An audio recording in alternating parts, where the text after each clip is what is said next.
All right, welcome to Choctaw High School. We're a little bit early tonight. We're at 6:30 and we're on. And if you've tuned in early, you're going to catch the Hall of Fame induction night here at Choctaw High School tonight. The game with Choctaw High School in Sringdale, Arkansas. And we'll start with the Hall of Fame induction. These are people that have an impact in Choctaw and the football and the basketball program, the different sports programs. And we're getting ready to let you know who these people are. David Reed, the superintendent of schools, down on the field with Mike Hessman, and they'll be doing the official presentations. And so here as they start, we'll, I believe, it looks like we're going to start with the most recent, the 2010. So let's take a look here, and it looks like we're starting down at the end with the latest, the first. And the 2010 is going to recognize Todd Dilbeck. Coach Dilbeck arrived in Choctaw in 2013, was very excited for his family. He built the Summer Pride program, started the float trip with dads and the football clinic with moms. He wants to thank the players and assistant coaches for their buy-in and dedication to bringing Choctaw football back to the playoffs after a 30-year drought. He would also like to thank the following: Booster Club and parents, and allowing our coaches to coach your children to build relationships.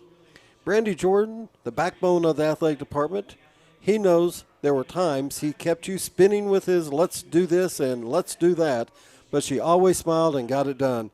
The administration, Mike Hessman, for being a great assistant AD, always helping Choctaw to improve on and off the field, courts, and the mat. Mr. Reed, for his vision for the high school and the athletic department. They were a team, and he truly appreciates their friendship. He'd like to appreciate the Board of Education, so impressed with always wanting to do whatever it takes to make Choctaw schools the best in the state of Oklahoma. Dr. McCarron, allowing him to come to a great community and helping him develop student athletes and coaches, and of course, never saying no when he asked. Last but not least, his wife, Bobby. She was a perfect coach's wife. She's always supported our athletes, staff, and community. The 2010 inductee, Todd Dilbeck. Congratulations, Coach, and welcome to the Hall of Fame here at Choctaw Schools. David Reed, superintendent, handing the plaque to Todd Dilbeck. His family surrounding him there as they take pictures. And now we come to the 2000s, and tonight they're going to recognize Joel Flagert. Joel was a 2003 graduate of Choctaw High School. He qualified for the state tournament 4 times, placing 3rd as a sophomore and 1st as a senior. After suffering from a broken ankle at regionals his junior year, he rebounded that summer to earn All-American status at USA's National Fargo Wrestling Tournament. Joel was selected to the Oklahoma All-State Wrestling Team in 2003. Joel received a full-ride scholarship to the University of Oklahoma. He was a 4-year letterman and earned 2 All-American statuses, placing 4th and 5th at the NCAA's National Tournament. One of Joel's favorite wrestling memories is the 2008 Bedlam Wrestling victory. As a student athlete, he received his private pilot license while attending the University of Oklahoma. Joel and his wife, Rachel, have 2 boys and 1 girl and reside in southwest Oklahoma City. Joel would like to thank all the coaches and especially his brother, Jeff Flagert, for getting him involved in wrestling. That's the 2000 graduate, the class of 2000s, Joel Flagert. As Mr. Reed approaches and recognizes Joel and hands him this plaque, the decades of the 2000, Joel Flagert.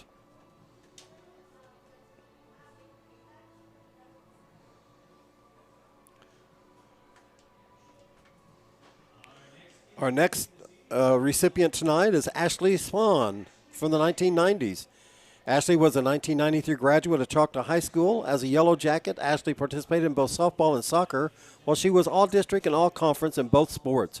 She was the first 2-sport all-stater in Choctaw history. Ashley was selected for the all-city soccer team for all 3 years of high school. She was awarded Prep Athlete of the Week, 5 Alive Player of the Week, and Offensive Player of the Year in soccer her senior year. When Ashley graduated, she was the all-time leading scorer in soccer. Her classmates voted her most athletic of her senior class. After high school, Ashley got a soccer scholarship to Oklahoma Christian, where she earned numerous awards, including most hat tricks in a season, leading scorer, and district honors. Many of her college's records still stand today. Ashley would like to thank her coaches, Johnny Cottle and Steve McIver, and her teammates for all their support and hard work. She would also like to thank her parents and sister for always pushing her to be her best. Ashley and her husband Eddie live in Murphy, Texas, where they are busy with their two daughters, Addison 12 and Sydney 8. Ashley is in her 20th year of teaching in elementary school. The 1980s, Ashley Spawn. 1990s. She's a 1998 graduate.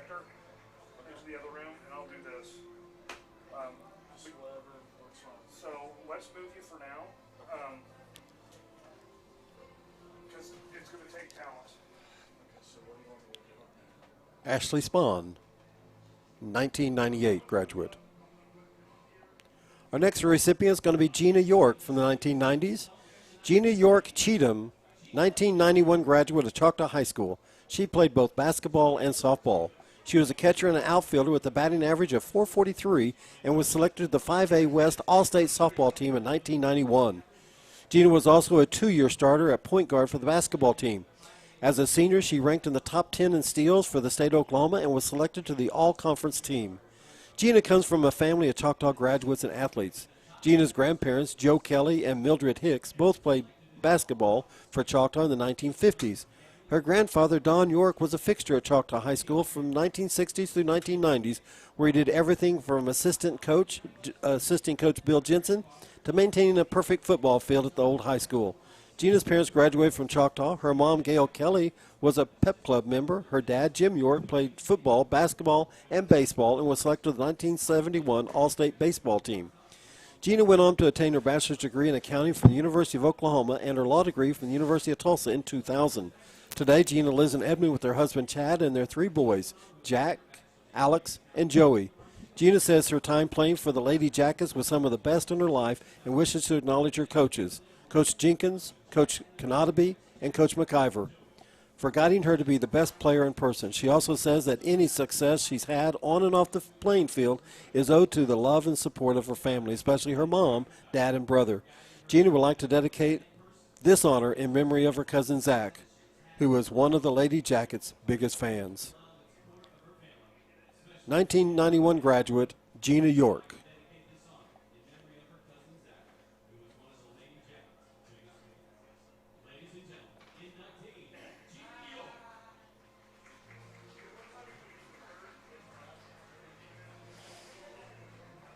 Our next recipient is going to be Mona Gandy, of 1970.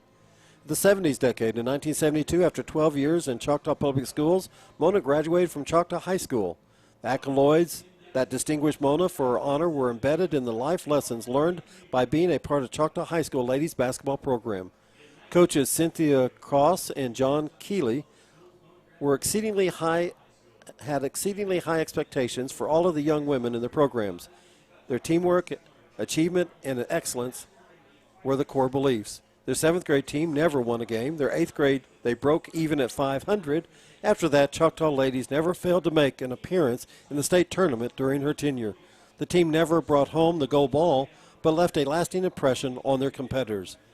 Mona extends a heartfelt thanks to all her teammates and coaches. They made her better than she thought she could be, and she would never have been chosen for the 1972 Oklahoma All-State team had it not been for them. Fast forward 50 years, Mona lives in Stillwater, Oklahoma, and is a retired elementary and middle school teacher. She has survived the loss of her husband of 40 years, Mike Raines, and oldest son, Jake, at age 28. Her remaining family, Shane and Sarah Fawcett, and children, Sydney, Connor, and Warren, Matt and Kara Raines, and their children, Jake, Ellie, Leah, and Emma. Saving the best for last, Mona's precious great-granddaughter, Olivia Rose McGuire. Graduated in 1972, Mona Gandy.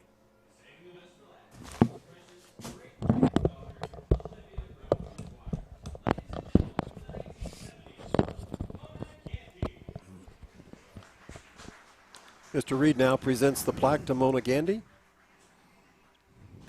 And our last recipient tonight from the 1960s is James Hutchinson. Hutch was a 1961 graduate of Choctaw High School, a player of the 58, 59, and 1960 football teams as quarterback and defensive back. Short Choctaw victory football story. In 1954, the third year of Choctaw football, Jim Hutchinson, Lattice Denny, and Scott Ogie were in the 6th grade and allowed to participate with the junior high football team. There were 3 extra uniforms and helmets without face masks, and they were allowed to use them. All 3 of these players later became high school coaches. My sophomore year, Harold Naughton also became high school coach, and senior quarterback broke his jaw and became the starter. During his 3-year run, Choctaw had 28 wins and 5 losses, culminating in winning the 1960 state football championship. There were 16 seniors on the 1960 state football championship team, with 9 receiving college football scholarships. Most of my teammates had part-time jobs in high school and making us student athletes and workers. I would like to thank the coaches and teachers who taught us that hard work usually prevails over ability in athletics and life. The only way for me and several other teammates to attend college was through those football scholarships. After participating in college football and coaching for 8 years, I followed Bill Jensen as a head football coach at Choctaw High School. I thank my wife of 57 years and my children and grandchildren for their support and active participation in sports, following the principles of hard work and doing more than what is asked of you. God first, team second, self third. Between my family, children, and grandchildren, we have been involved in winning 9 state championships. 1961 graduate of Choctaw High School and state football champion, James Hutchinson. What a great group of people being inducted to the Choctaw Hall of Fame. That is super exciting. Absolutely, and we're glad that we could come on tonight and get this to you, and we're glad to be here with you tonight. Yep. We're excited. We got all kinds of things going on. We have Hall of Fame. We also have middle school band night. We're going to try to bring you that middle school band performance because we get to perform with the high school. We get to do a couple songs. And I am back. It's been a 14-game hiatus. I'm glad we got our contract dispute settled. Yeah. And I am back. Here tonight is I'm here, David Dooley, and Matt Crowder's here. Matt's been here the whole way. We're missing one key person. That would be Adam Bass. Right. Adam is doing a 10-day vacation. Yeah, forced vacation. Yeah. 10-day forced vacation. So. Well, Adam, we miss you. We wish you were here. We look forward to having you next week in Dallas. Choctaw High School starts out this year with their first 4 games. They're playing teams from 4 different states. I don't think that's ever been done. I think that's the first. Huh. We played West Virginia. Oh, no, we played Virginia last week. We played Virginia, yeah. And now we play Arkansas. And then we play Texas. And then we play some place called Oklahoma. That's right. So 4 teams, 4 states, I don't 4 know if weeks. I don't know if it's a record, but I do know that it's never been beat. I don't think it's ever been done here at Choctaw High School. It's never been done at Choctaw High School. No.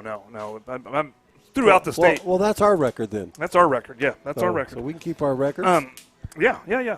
We're about 15 minutes from game time. Some of you guys may just be tuning in, and we're glad you're here. We're on a little bit early, and I guess we can wait a little bit before we start talking about these Sringdale guys and where they're from and what happened. I don't know. Do we want to We're going to run a few commercials, and then we'll be back for a little bit of pregame show. That'll be great. And if you guys are out there, stay tuned, stay alive, and grab you something cold to drink and grab a comfortable seat, and we'll be right back with you. And we're very excited about a new feature today before we go to commercial. Oh, we got a new feature? We got a new feature. That'd be me. We have the corner camera. Oh, corner camera. You guys aren't going to miss anything tonight. Well, don't promise anything. We're going to try to bring you the corner camera all night, and it's sponsored by Tyler's Pest Solution. We had a problem, and Tyler had the solution. All right. So tonight, Tyler's Pest Solution is going to have the corner camera. Of course, that's if it works. If it doesn't work, then it's not sponsored. We're going to get a new corner man if it doesn't work. Well, we're still running shorthanded. All right. There's no co-producer today. There's not. And we're going to try to get the action and keep it more in frame tonight. And we're learning, and we appreciate our students that are here helping us because you know what? Without them, we couldn't do it, and they are learning. And some of them are doing football and for the first time, and we appreciate them and their hard work. Oh yeah, and that's what we expect. We expect an evolution for it to get better and better as the season goes. Unfortunately, no one can start out perfect. All right, so let's run those commercials.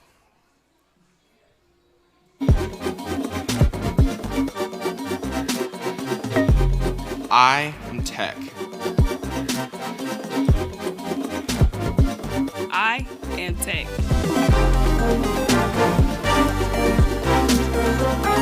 I am Tech.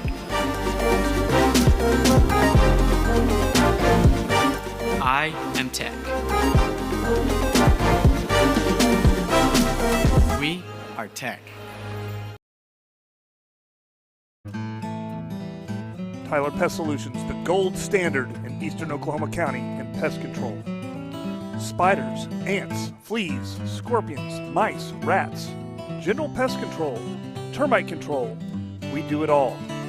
Independently owned and operated right here in Choctaw. As a leader in the eastern Oklahoma County pest control, you can count on Tyler Pest Solutions to use the safest, eco, and pet-friendly products available. The only bug you can't beat is a Choctaw Yellow Jacket.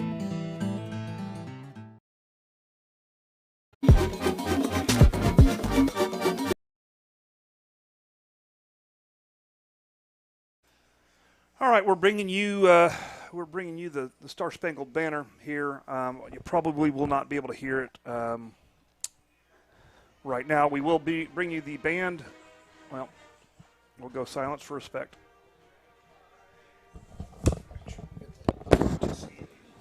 What is it?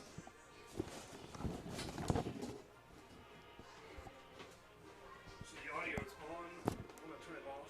Okay.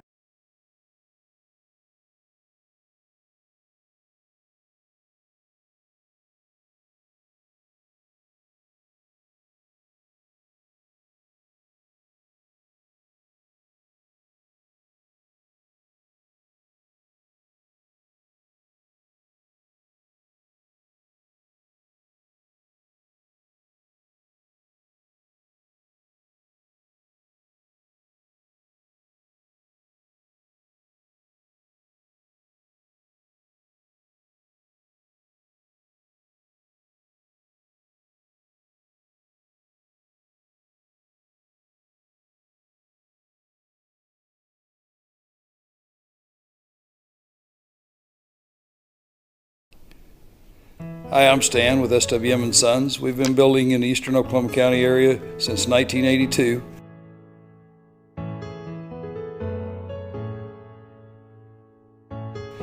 We can help you with the plans from start to finish or just use the ones that you have. We'd be happy to build on your land or ours. We have subdivisions or just build on yours. Give us a chance to earn your business today.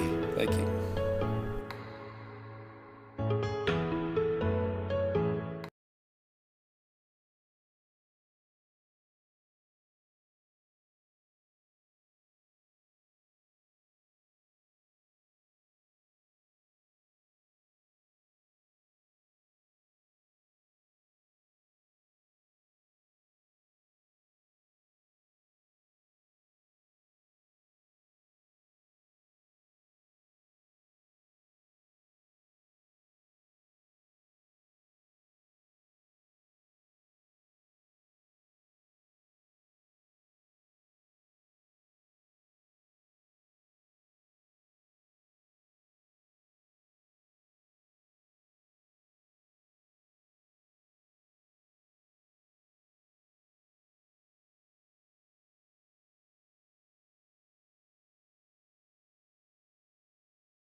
All right, we're back in the big town right here at Bill Jensen Field, ready for an exciting interstate battle. And so Mr. Dooley here has a lot to say about that. Well, let's talk about our opponent tonight from Springdale, Arkansas, the Bulldogs. And you went to Springdale last year, and it's a beautiful area. Sits right up there by Fayetteville, by the University of Arkansas. And I believe there's several towns and a lot of people right up in that area. Well, let me just say about the people at this Springdale High School. They are wonderful. They took care of us really well. They fed us some food, and they made sure that we had, everything we needed. So they were a great host school. And, of course, I got a lot of respect for them that they're the only one in Arkansas willing to play us again this year. Well, maybe that's because they beat us last year 48-16. Ouch. But you know what? I've got something to say about that here in a little bit. But as we talk about Springdale, they have a new head coach this year. Their head coach is Brett Hobbs. Now, he was on their staff last year. He was a defensive coordinator. He's been defensive coordinator there from 2016 to 2021. He's a graduate of Springdale High School, graduated in 2000. And he took the place of their coach from last year, Zach Clark. And he left to go to Searcy, Arkansas. So he took another job in the state of Arkansas. And so his defensive coordinator, Brett Hobbs, stepped up and got the job. Now, if we think about that and look at that, it's a great opportunity for Mr. Hobbs, but it's a challenging one. It's a challenging one at best because they only have 3 starters back. And with that, it means that they graduate a lot of kids, a lot of seniors. And so their cupboard was bare. I mean, they were senior laden last year, had a lot of senior kids, but the new coach has got a good attitude and he's working hard on it. They lost last week, their opening game to Van Buren. They lost by the score of 36 to 24, but they played hard. They had a couple of miscues, but one player you're going to see tonight playing hard is their quarterback. And the quarterback's number 10. That's right, yep. I believe his name is his quarterback is number 5, Landon Phipps. Yep. Landon Phipps. Last week he and he's a dual threat quarterback. Yeah, he ran a busted play last week. They hiked the ball. It was a shotgun. It went over his head. He ran back. It bounced on the ground. He picked it up. He eluded 2 guys in the backfield, turned it upfield, and scampered 54 yards to a touchdown. Another play was just a quarterback draw, 34 yards on that scamper. So he had like 88 yards of offense on just those 2 carries alone, as well as he can throw the ball. And so they have some talent. They have some speed. They have good size. And they did graduate several players, and they lost some players. But the Springdale last time, the key to them was to slow down the game and to let the line control it and allow their 1 or 2 athletes to destroy us. And that's I guarantee that's their game plan. And you know what? Choctaw High School last year goes to Springdale. They lose 46-18, and that had to have been a long, hard bus ride back. But you know what? The Yellow Jacket football team and the Yellow Jacket coaches on that ride back, they grew up. They came together. They did. They answered they had a question to answer at that time. Second game of the year, getting beat 48-16, 46-18.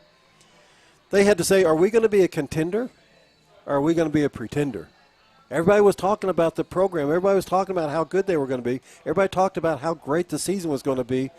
And yet after the second game, they lost by the score of 46-18, and they were on a long ride back from northern Arkansas. And so there was a lot of things to think about on the way back. And during that time, they made a commitment to each other, to the staff. They made a commitment to the coaches, to the players, that we're going to work hard and we're going to be a contender, not just a pretender. And so the football program turned around that week, and we know the story after that, going all the way the rest of the year, only losing twice, and that was to Bixby in close games, and Bixby hadn't even been challenged the whole year. That's right. And so in that situation, I say the Choctaw High School program took another step forward. They definitely did. The beginning of the season looked rough unless you actually looked at who they were playing. One of the losses last year was to the 6A Arkansas State champion. So I guess we lost 4 times, right? We lost to Sringdale, and we lost to the state champion of Oklahoma twice. Right. And then not Springdale, but Greenwood? Greenwood. State champion once. So I forgot about Greenwood. Yeah. Three of the losses were to state champions. Yeah. And so, we played tough competition, and by playing tough competition, we got better. And so, we look forward to this game tonight. I don't know how Sringdale comes in here after their long trip. I don't know if they're going to come in here thinking that they won last year pretty handily and all they have to do is show up, or if they're thinking that, we're going to have our hands full because these guys are pretty good. Especially watching film from last week and watching the end of the year last year, the film. We're pretty dang good, people. We're gonna make a pretty good run this year. We are going to. There's our captains out there tonight. Our captains tonight are going to be number 3. I believe that's Deshaun Brown. Other captain is going to be number 5. That's going to be Bolton Hawkins. Another captain out there tonight for the coin flip is number 54. That's Alton Robinson. And our last captain, number 71, Cade Mcconnell. All representing seniors of this year's Choctaw Yellow Jacket football program. Well, and speaking of seniors for your Choctaw program, just looking at the starting lineup for our defense, let's go ahead and start with them first. We got senior at defensive end, Deshaun Brown. We got number 3, team captain out there. Right. We got number 44, senior Alex Davison at the nose. We got number 9, senior Julius Pruitt at the other end. We got 2 corners that are seniors. We got DeAndre Green and Bolton Hawkins. Number 5, captain out there. And then moving back, we got in our linebacker unit, we got senior Spencer Bowles. We got number 28, number 20, senior Matt Smith, and senior number 12, Ethan Rohn.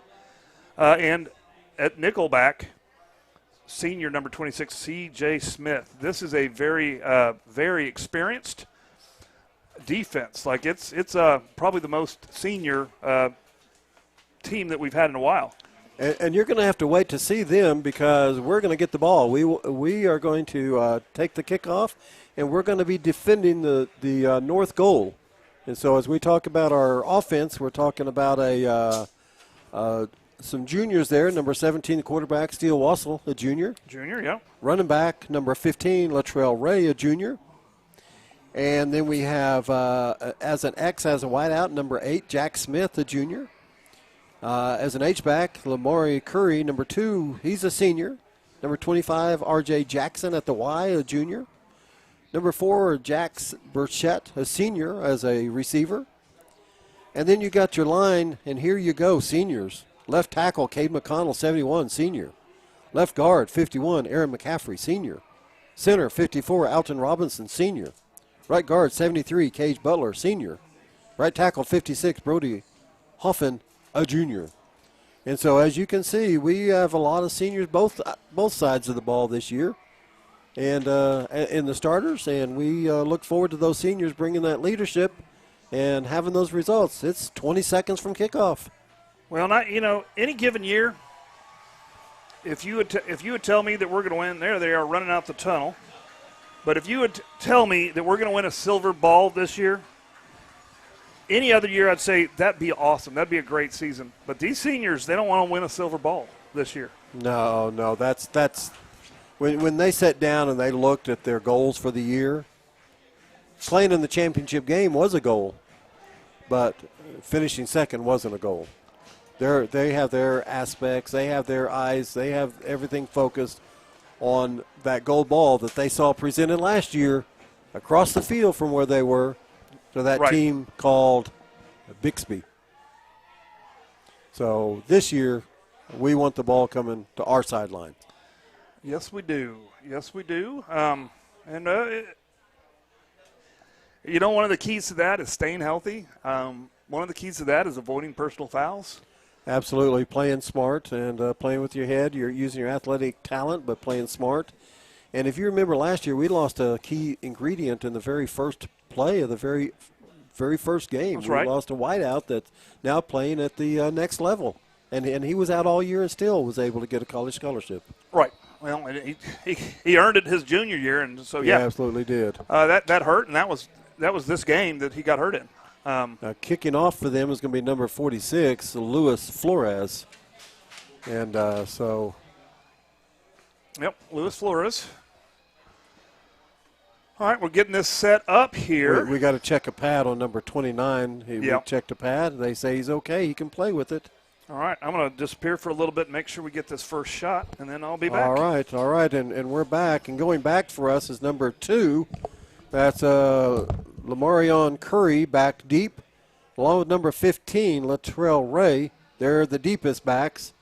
And so as we go, we're getting ready to go. This is game 2, first game for some of these guys, and so first game for me in 14 games. They had the shot, so we'll see. So here we go. There's the kickoff, and it's going to be taken about the 10-yard line, and it's Latrell Ray from the 10. He's across the 20, 25 to the 30, the 35, 40, and he's out across the 40 all the way across midfield to the 49-yard line on the side of the Sringdale Bulldogs. So Yellow Jackets will take off at 1st and 10 at their own 40 at the 49-yard line of Sringdale. Well, that's a great way to get started. They brought it back a yard. We're going to start midfield. Yeah, he slid. They got him by the shoestring. But, yeah, 50 is great starting field position. We're going to keep the clock. We're going to try to keep the clock a little bit on with just us. 1st and 10, Latrell Ray, the back, along at the H-back. That would be, looks like that's R.J. Jackson back there. And there's the snap. There's the give. Latrell Ray up the middle, and he goes 5 yards and gets tackled in the middle. It looks like leading tackler there is number 88. So 5 yards for Latrell Ray. Latrell Ray wearing number 15 tonight. Tackle by Castillo. So it brings up 2nd down and 5, and the ball's on the Springdale's 45. All right, looks like they're still going to be single back, no empty set. It's kind of a flex bone look. Man in motion, roll out. We look, we throw a screen pass back the other way, and it's almost intercepted. And they read that they weren't coming, and so they read that. That comes as an incomplete pass. And as they try to throw, roll to the right and throw the screen pass back to the left. 3rd down and 5 from the 45-yard line. We're going empty with 3 to the bottom of the screen. Wassel back by himself. Latrell Ray out to the left. R.J. Jackson here to the right, along with Burchett and along with Curry. He checks. He gets the signals. Backs up. He takes a look at the defense. We got Ray in motion. Ray comes back and sets up. We give it to Ray. No, Wassel keeps it. He rounds his corner, crosses the 40, and it's a first down for the Yellow Jackets. And he's down to the 37-yard line, and Wassel gets up, and that's what we want to see every time he runs the ball. We want to see him getting up. So it's going to be 1st down and 10, and the ball's going to be on the 38-yard line. It's a good zone read there. And we'll go empty with four eligible receivers at the bottom. So 1st and 10. Wassel with the ball carries it across the 35 to the 34-yard line. And he didn't like the look of that, and so that wasn't the called play. It was going to be a screen pass, but he didn't like it, so he pulled it down and he got. So it's a 4-yard pickup. Well, we'll call it 3. 2nd down and 7. Call it 3-yard pickup. I like 4 better. I know, but they didn't give it to us. We fell across the line and they brought it back again. They're going to make us earn everything along the way. Single back, that Latrell Ray comes back. R.J. Jackson, give it to Latrell Ray. He cuts up the middle. Ball's out. It falls in their hands. Nope, they're calling it down. Good, they called it down. He picked up 2. Ray, number 15 with the carry, picks up 2 yards on the run. Going to bring up 3rd down and 5. And unfortunately, they remember some of the fumble issues that we had in that last Springdale game. 3rd down and 5. The ball on the 34. Got to get down to about the 28, 29. Wassel sets back. Let me get this Set. Man in motion. That Curry coming this way. Wassel looks back. He's checking the receivers, rolling around trying to find somebody. Throws it deep, and he's got a man, and it's caught, and we got a flag down in the backfield. Oh, no. It's coming back, folks. There's a flag down in the backfield. That always means holding. And there's the initial, the official says holding at the 42-yard line. And so that's going to be our first penalty of the night. It's going to be holding against the Yellow Jackets. Well, that is unfortunate. But what fortunate, I think we made the switch on time, that the Tyler Pest Solution corner cam was there to catch the action. But it was called back. And so that's going to be a 10-yard penalty. And this is really what the game is about. We all do our own research, but that's a good athletic line that they always bring. They call that a 15-yard. Maybe that's the chop block. I don't know. Look how far they're taking that ball back. Well, it's at the 42-yard line. It's a spot foul. Yeah, but look where they're spotting it at. The flag was thrown at the 42. It's about 25 there's yards. also an unsportsmanlike afterwards. Wow. So it was a holding and then a 15-yard unsportsmanlike. So now, people, it's like 3rd and 38, and we're back on our own 34-yard line. Well, this definitely makes it a difficult play call here. You don't really have a lot of plays in your playbook for a 38-yard play. Yep. And I see the culprit that got the unsportsmanlike because Coach pulled him off to talk to him, so they'll get that straightened out. But that's one of the things you don't want to happen. That's part of what we said earlier. Keep your head. Play with your head. We're in a tough situation, 3rd and 38. And Springdale's a tough school, big 7A, tough school. These are tough kids. So there was a holding call, and then there was an unsportsmanlike call. So yes. That's 25 yards. So here we go. It's 3rd and 38, and the ball on the 34. Single back twins formation. There's back, and we're going to give it to Latrell Ray up the middle, and he's going to get about 7 or 8 across to about the 41-yard line. He's going to pick up 7. So we pick up 7, and that's Latrell Ray, and that's going to bring up 4th down, and we're going to have to probably boot it. I don't know. It's 4th and 30, and the ball's on the 42-yard line. And I don't think we saw any punts last week. I think Wassel was a punter last year. So let's see what happens here. Wassel going to be in the shotgun. And we got quads to the left. Latrell Ray comes to the right. There's the snap. There's the back. He looks like he's going to throw it. He's wanting to throw it, and he's going to throw it. He's going to run, and he throws the ball. And it's complete. And it's going to be a 1st down. And he's going to take it all the way. And he scored. It's a touchdown, Yellow Jackets. On 4th and 30 from the 42. It's a touchdown, Yellow Jackets. That's to number 8, Jack Smith. Jack Smith. Oh, my goodness. 4th and 30 from the 42 and a 58-yard touchdown pass. And unfortunately, I think we missed it. We got so hung up thinking he's going to get sacked. Oh, no, I hope not. That was a great play. It was a great play. Got to keep the cameras going. Got to keep them on the action, don't we? Yeah. Sorry, folks, if we missed it. It was a great play. All right, they're going for 2. That's their MO. They're going for 2. There's a snap. There's a look. It's a fake. He's going to pass it across the middle. R.J. Jackson. And R.J. is short. He's short. Yeah, just a little screen pass. Good call.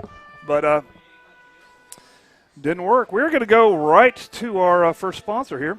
And we'll be right back. I am Tech. I am Tech.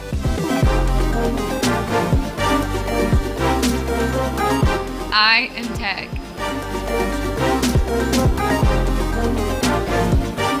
I am Tech.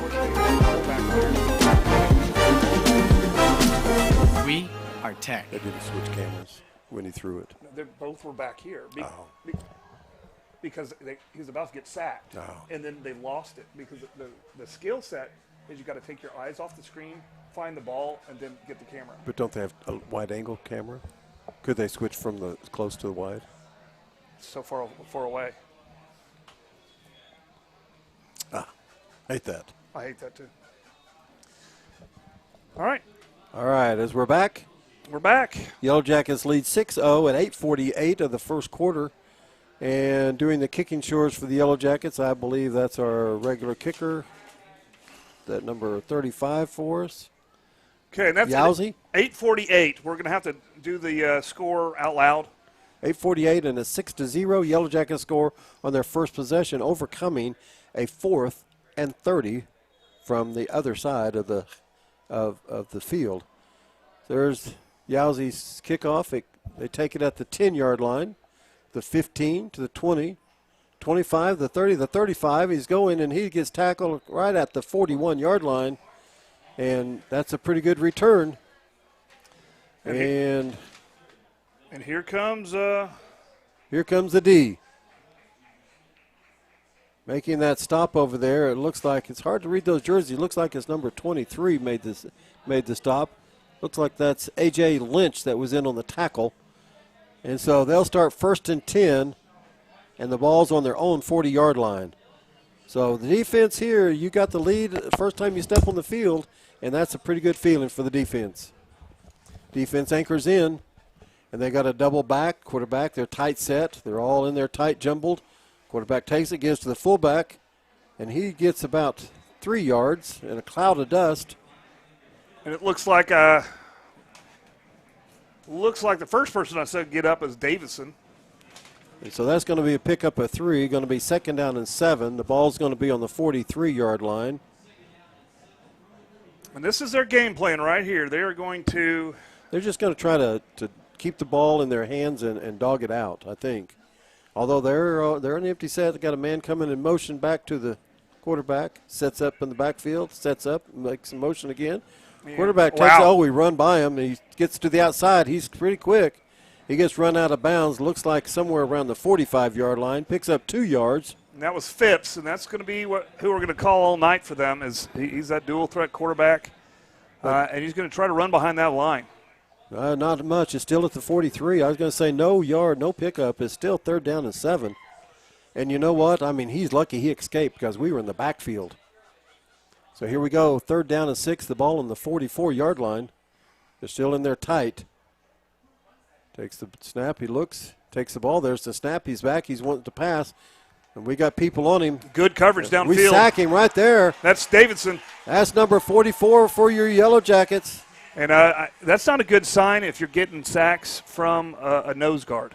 Nose guards aren't supposed to get tackles or sacks. That's Alex Davidson. Number 44, right up the middle, got to the outside, had enough.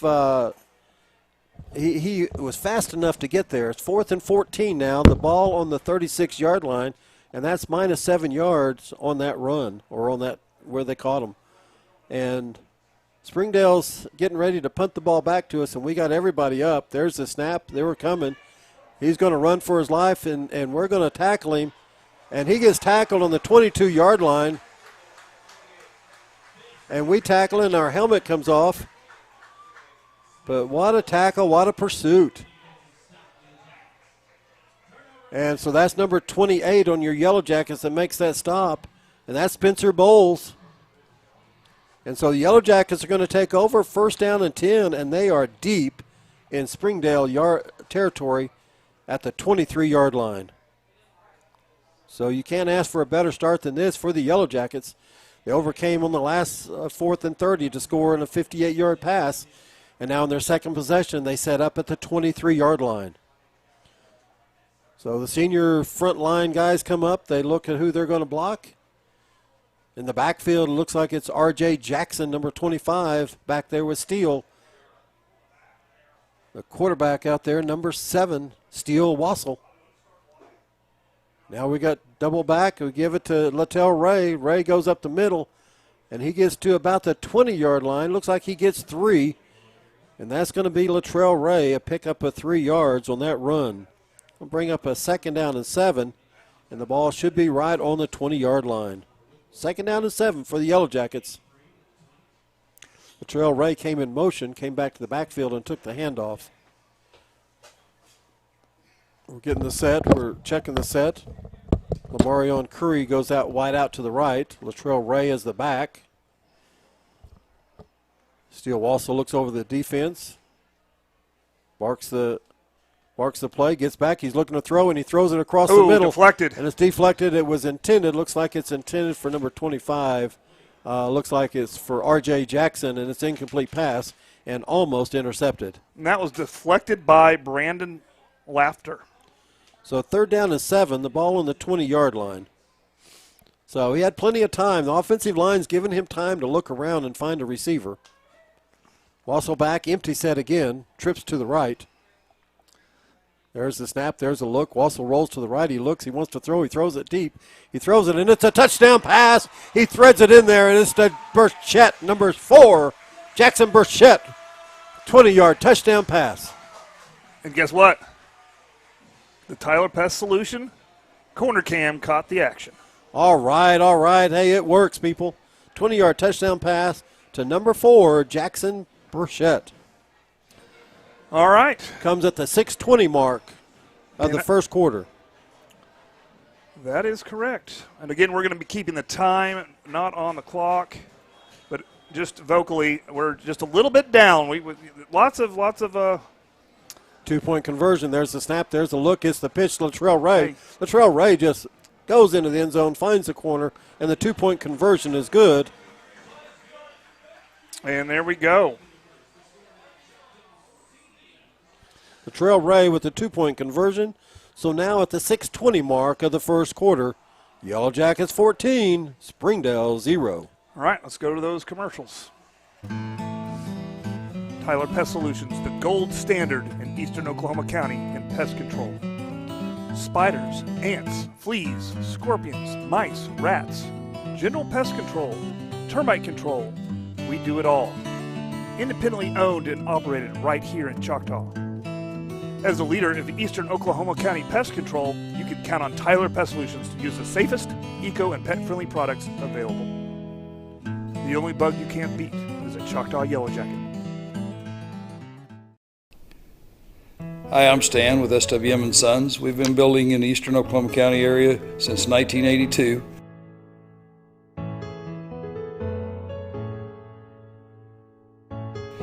We can help you with the plans from start to finish, or just use the ones that you have. We'd be happy to build on your land or ours. We have subdivisions, or just build on yours. Give us a chance to earn your business today. Thank you.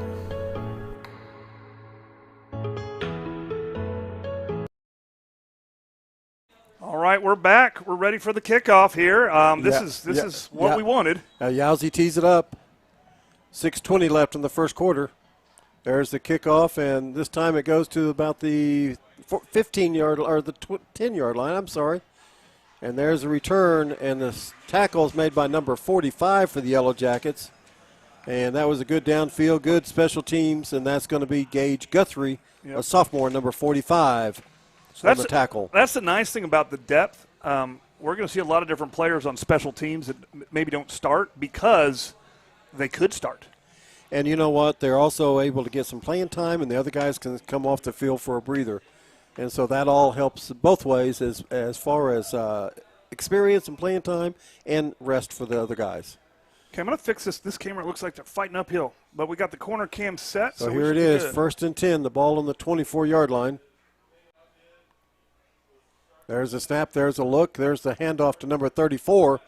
And number 34 gets in the middle, and he's met by a lot of Yellow Jackets. All the Yellow Jackets. I think the first person on contact was number... Looked like it's 23, and Deshaun Brown, looked like Pruitt, number 9, was in there. Number 20 was in there.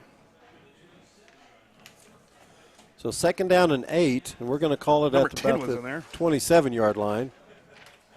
So Mari Jones is in there. Okay. Everybody was in there at the end. Everybody was there, yeah. So here it is, a 2nd down and 7. Matt Smith We'll give was them in 3.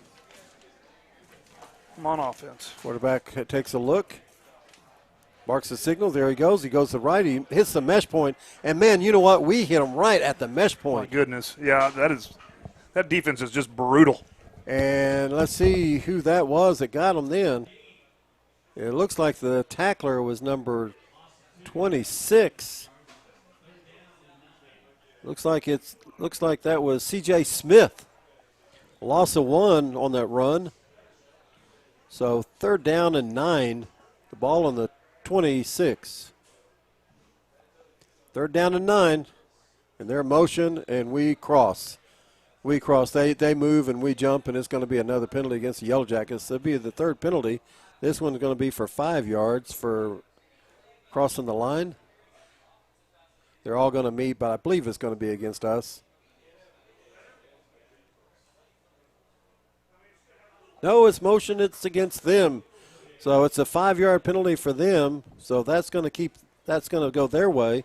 So it's going to be third down and 14 now from the, looks like the 20-yard line. So that penalty goes against Sringdale for motion. Third down and 14. Yeah, it just made it tougher on them. Well, it's just. So here's the defense. They're ready to go. They got them in third and long again. Phipps comes up, looks over, looks at the defense, calls the signals. They shift. So he shifts, and now he's in the shotgun. There's the call. There's the penalty flag down.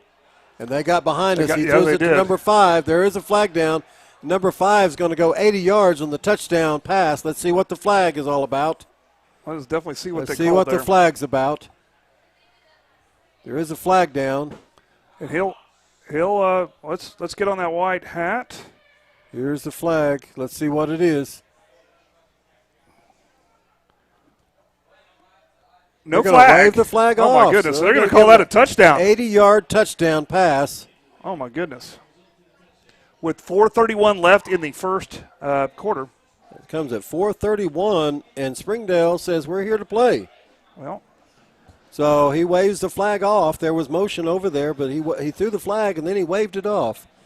That's why you have to play to the end. You can't see the flag and just kind of stop. You got to go. And I don't know if we saw the flag and we kind of backed off because we saw the flag, but they let it go. And so Springdale's going to kick the extra point. Their kicker, number 80, Chris Cortez. There's the kick, and it's blocked.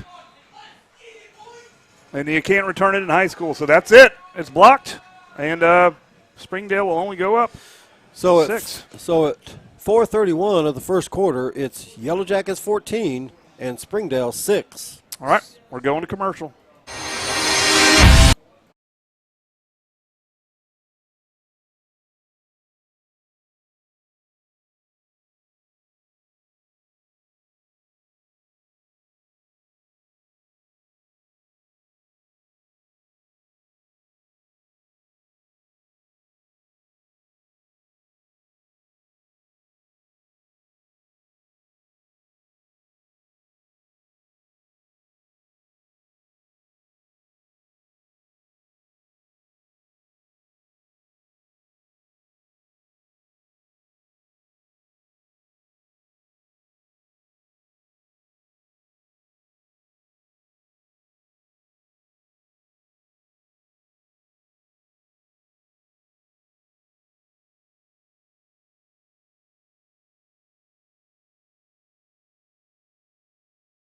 All right. We're back. Springdale to kick off again, number 46. After their 80-yard touchdown pass at 4:31 of the first quarter. There's the kickoff, and it's going to go to the sideline, and that's going to be Latrell Ray, I believe. The 15, the 20, 25, 30, 35, 40, across the 40 to the 44-yard line. At 43-yard line, Yellow Jackets take over first down and 10. The ball at their own 43-yard line. And I'm sure the defense is going to talk and see what happened on that play. So that's okay. Those things happen, you know. Well, they know what happened on that play, and that's what you want to happen early in the season. That's a good coaching point for the defensive back coach. Sometimes when you're a defensive back and you see what's going on, you get lulled to sleep. You start cheating. You start watching that run, and then all of a sudden you start watching our defensive line sack the quarterback, and you forget that sometimes he has enough time to throw the ball. You got to stay with your guy. But he's a dual threat. He's an outstanding athlete, and so he's going to hurt us. Yep. This is not small-time football here. This is not. So here we go. Steele Wassel, quarterback in the backfield, number 15, Latrell Ray. R.J. Jackson split to the right. Now Latrell Ray comes out. He looks to pass. He wants to throw it. It wasn't open. He's throwing it deep, and we got He's him in open. all the way He's open. And he catches it, and it's going to be a Touchdown, Yellow Jackets. 57-yard touchdown pass on the first play. And that goes to number 2, and that's Lamarion Curry. 57-yard Wow. touchdown pass. And just like that.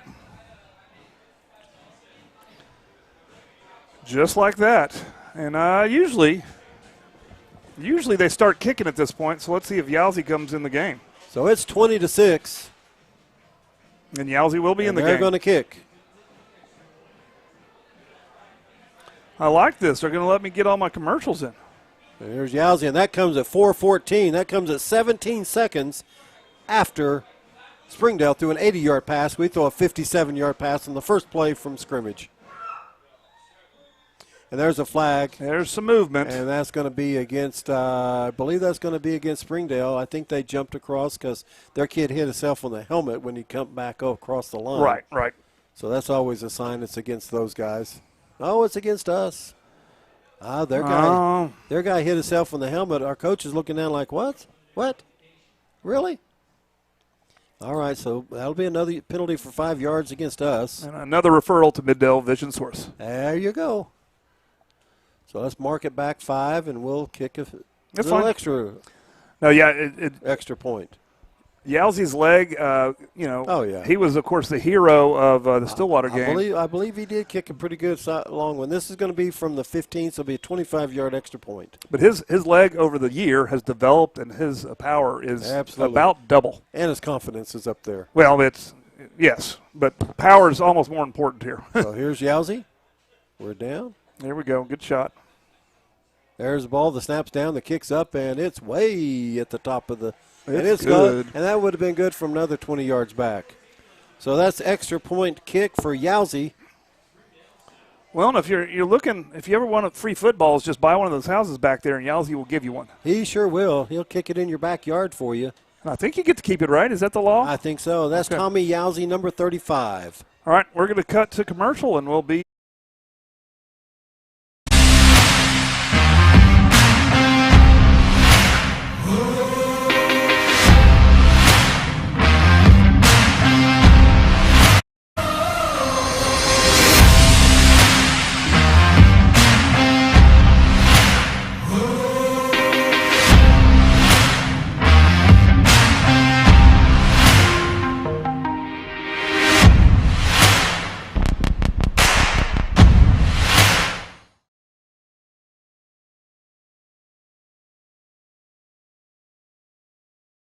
All right, we're back to audio, and we've showed some of our commercials. We've got a lot of sponsors. We have room for more. We're going to do a quick recap of the first part of the first quarter. In 3 passes, Wassels hit 3 different guys for touchdown passes, and those 3 passes cover 135 yards. So a 58-yard touchdown pass, and then a 20-yard touchdown pass, and now a 57-yard touchdown pass. Wow. It's pretty good.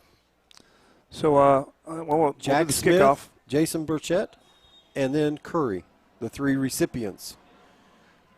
There's a nice the looking kickoff. kick. Yeah, he's going to get it on about the 8-yard line. He's going to come across. He's going to cut outside. He's going to get tackled at about the 28-yard line.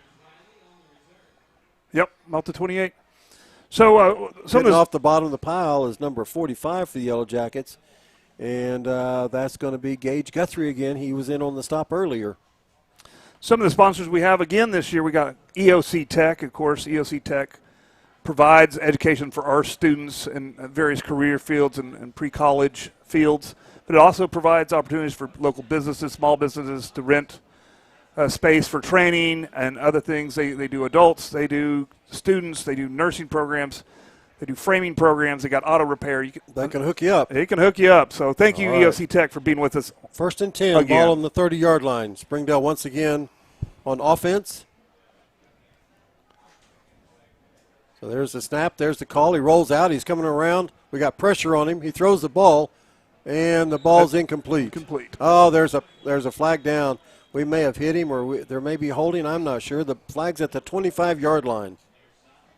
Let's see what the call is. The call's at the 25. Personal foul, roughing the passer. He's rolling out like he's running the ball, and we hit him. I guess we hit him after he let the ball go. That penalty is going to be at the 25-yard line. That goes against Choctaw, the penalty.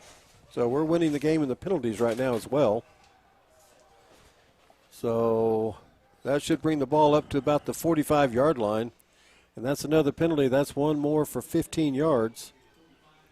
And it's going to be first down and 10, and the ball on their own side of the field at the 45-yard line. First down and 10. They picked up a first down on the 15-yard penalty.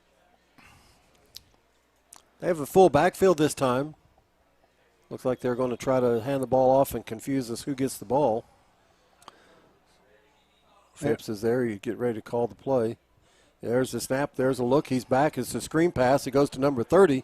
And Rohn got him. Rohn got him. Oh, Rohn was the only guy over there. Wow. He steps in and makes a tackle for a 5-yard gain, and that's Ethan Rohn. And what a great play Ethan did. And he went through an offensive lineman to get the tackle. So, I mean, that's that senior. So the line sold out to go after that quarterback, but the linebacker stayed at home, and Rohn made the play. So it's going to be second down and 5. That's a 5-yard pass. And if Rohn hadn't been there and made that play, he'd have got another 20, 25 yards. So great play, Ethan Rohn. Great job, great read. So here we go, second down and 5. Screen pass is supposed to slow down the rush. Let's see what it did here. He's back. He lets it go. He swings it out to the outside.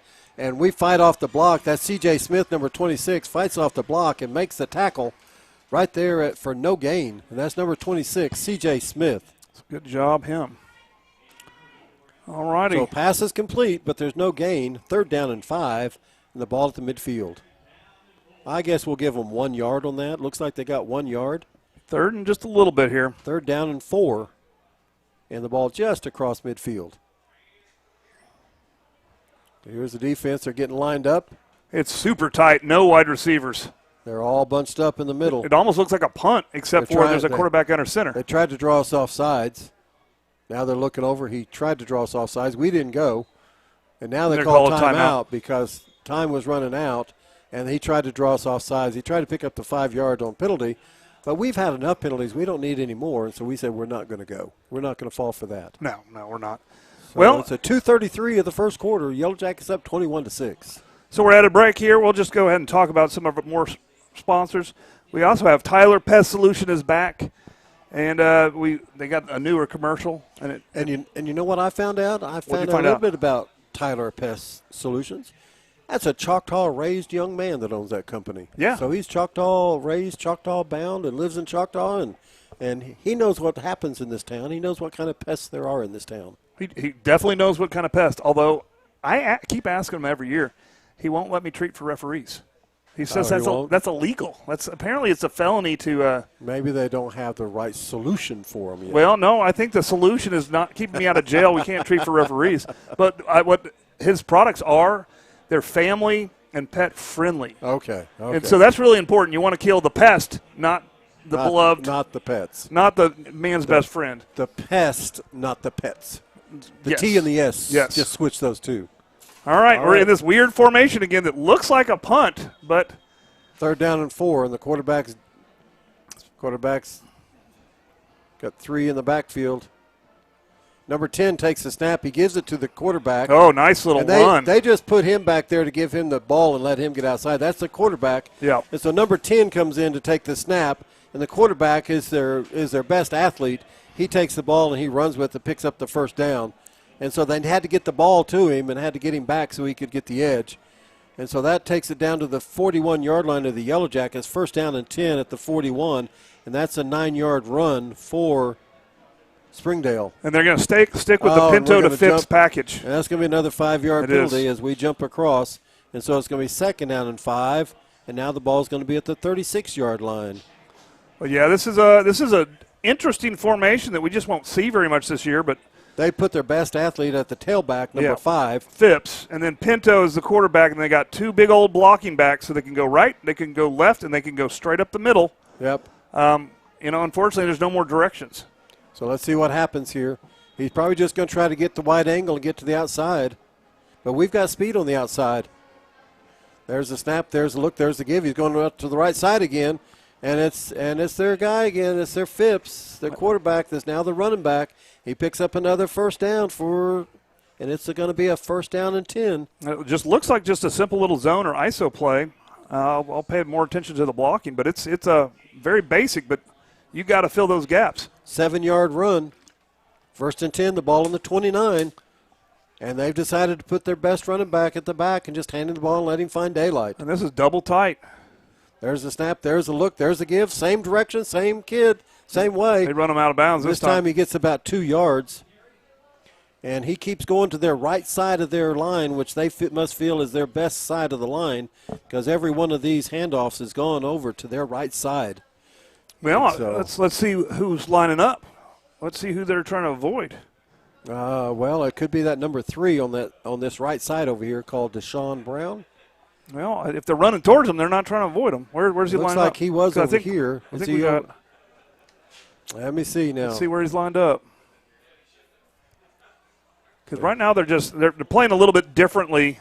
Yep. So yeah, Brown's on that right side. Goes to the left to their strong side this time. And then we got R.J. Jackson to the near side. He goes the same side. There's the ball on the ground. We picked it up, and we got it, and that's number 3. Oh my goodness! That's Deshaun Brown with the fumble and the tackle and the fumble, and Deshaun Brown says that's enough of that. Yep. That's enough of that. That's enough of that. Fumble recovery and advancement by Deshaun Brown. And that would be the first turnover of the game. And that comes at 1:54 of the first quarter. First down and 10 for the Yellow Jackets, and the ball's going to be at the 36-yard line. Now, you know what? They were having success, so the defense is going to come over here and talk about what's going on because they were having success running their running Phipps in the backfield.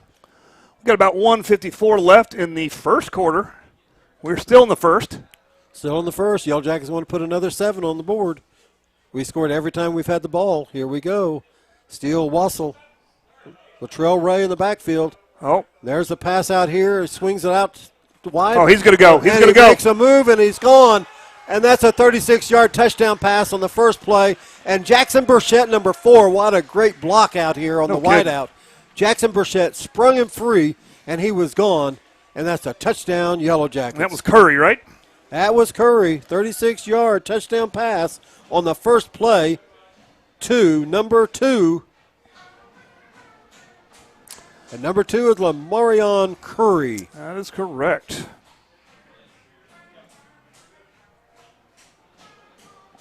So at 1:45, and that didn't take very long, did it? No, it didn't. The Jackets are a world apart of where they were last year at this time, where, we had a lot of new players, new quarterback, and now they're all veterans and experienced. And here's Yowzy on for the extra point. There's the snap. It's down. The kick's up, and it is going to be good.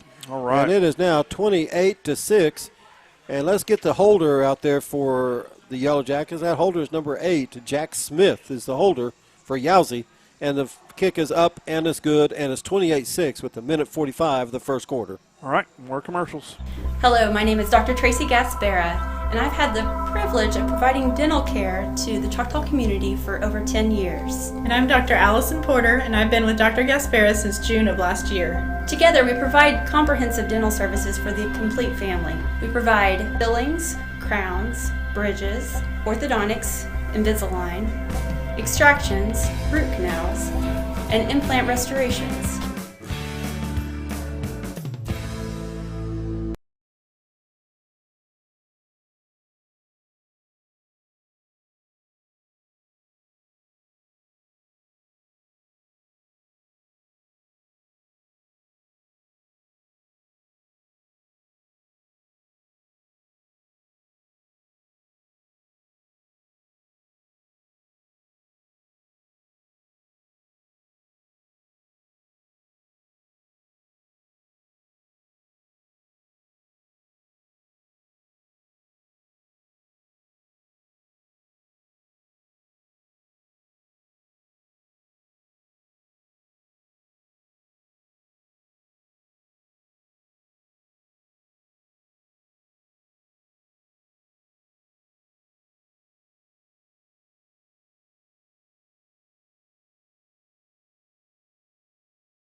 I bet you we're fixed now. Okay, hopefully we're fixed. I guess we had a problem with the sound, but we're yeah, fixed yet? We're fixed. We thank you guys for letting us know. Gayla, thank you for letting us know.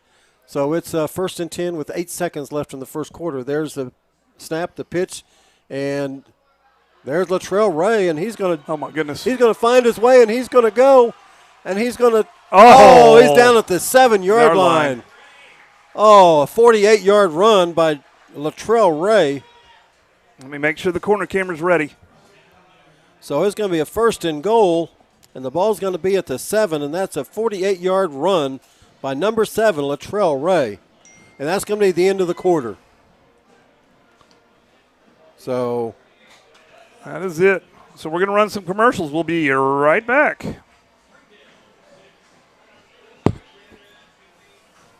What happened? I ran a commercial, and I didn't click the button. And I'm trying to do a commercial, then you talk over the commercial. I have to do the commercials. That's part of the contract. Oh. And so I just didn't click it.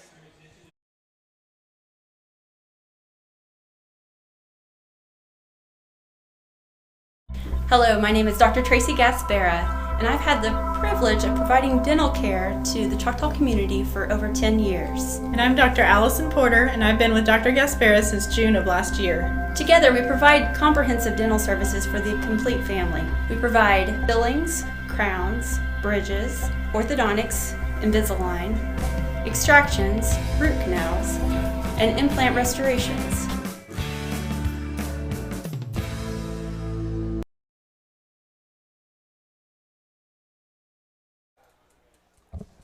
All right. We're back in business here. We're back. Can they hear us? They can hear us. All right. And so, unfortunately, they missed it. I was talking all about SWM and Sons and how they can build a better Choctaw, and they're building a better Choctaw right now. And unfortunately, they missed the fact that my recommendation to, the Sringdale team is they should just talk to SWM and Sons, build a house here, and join this program. I think that's the best decision they can make right now. I think you may be right, and here we go. All right. 1st and goal, ball at the 7, starting the second quarter. We do have a receiver. We got R.J. Jackson in the backfield. So he's set up there with Wassel. Get the corner camera set up. Wassel looks over. He barks the signal. There it is. It's a give. It's a give to R.J., and R.J. stumbled over his size 18s and fell at the 5-yard line. It's going to be a pickup of 2 yards on that run, and that's going to be number 25, R.J. Jackson, 2nd down and goal from the 5-yard line. And I think he could have made it. I think he just stumbled on his own feet. So here we go, 2nd down and 5, and the ball on the 5. So Wassel back there. It looks like it's Latrell Ray back there now.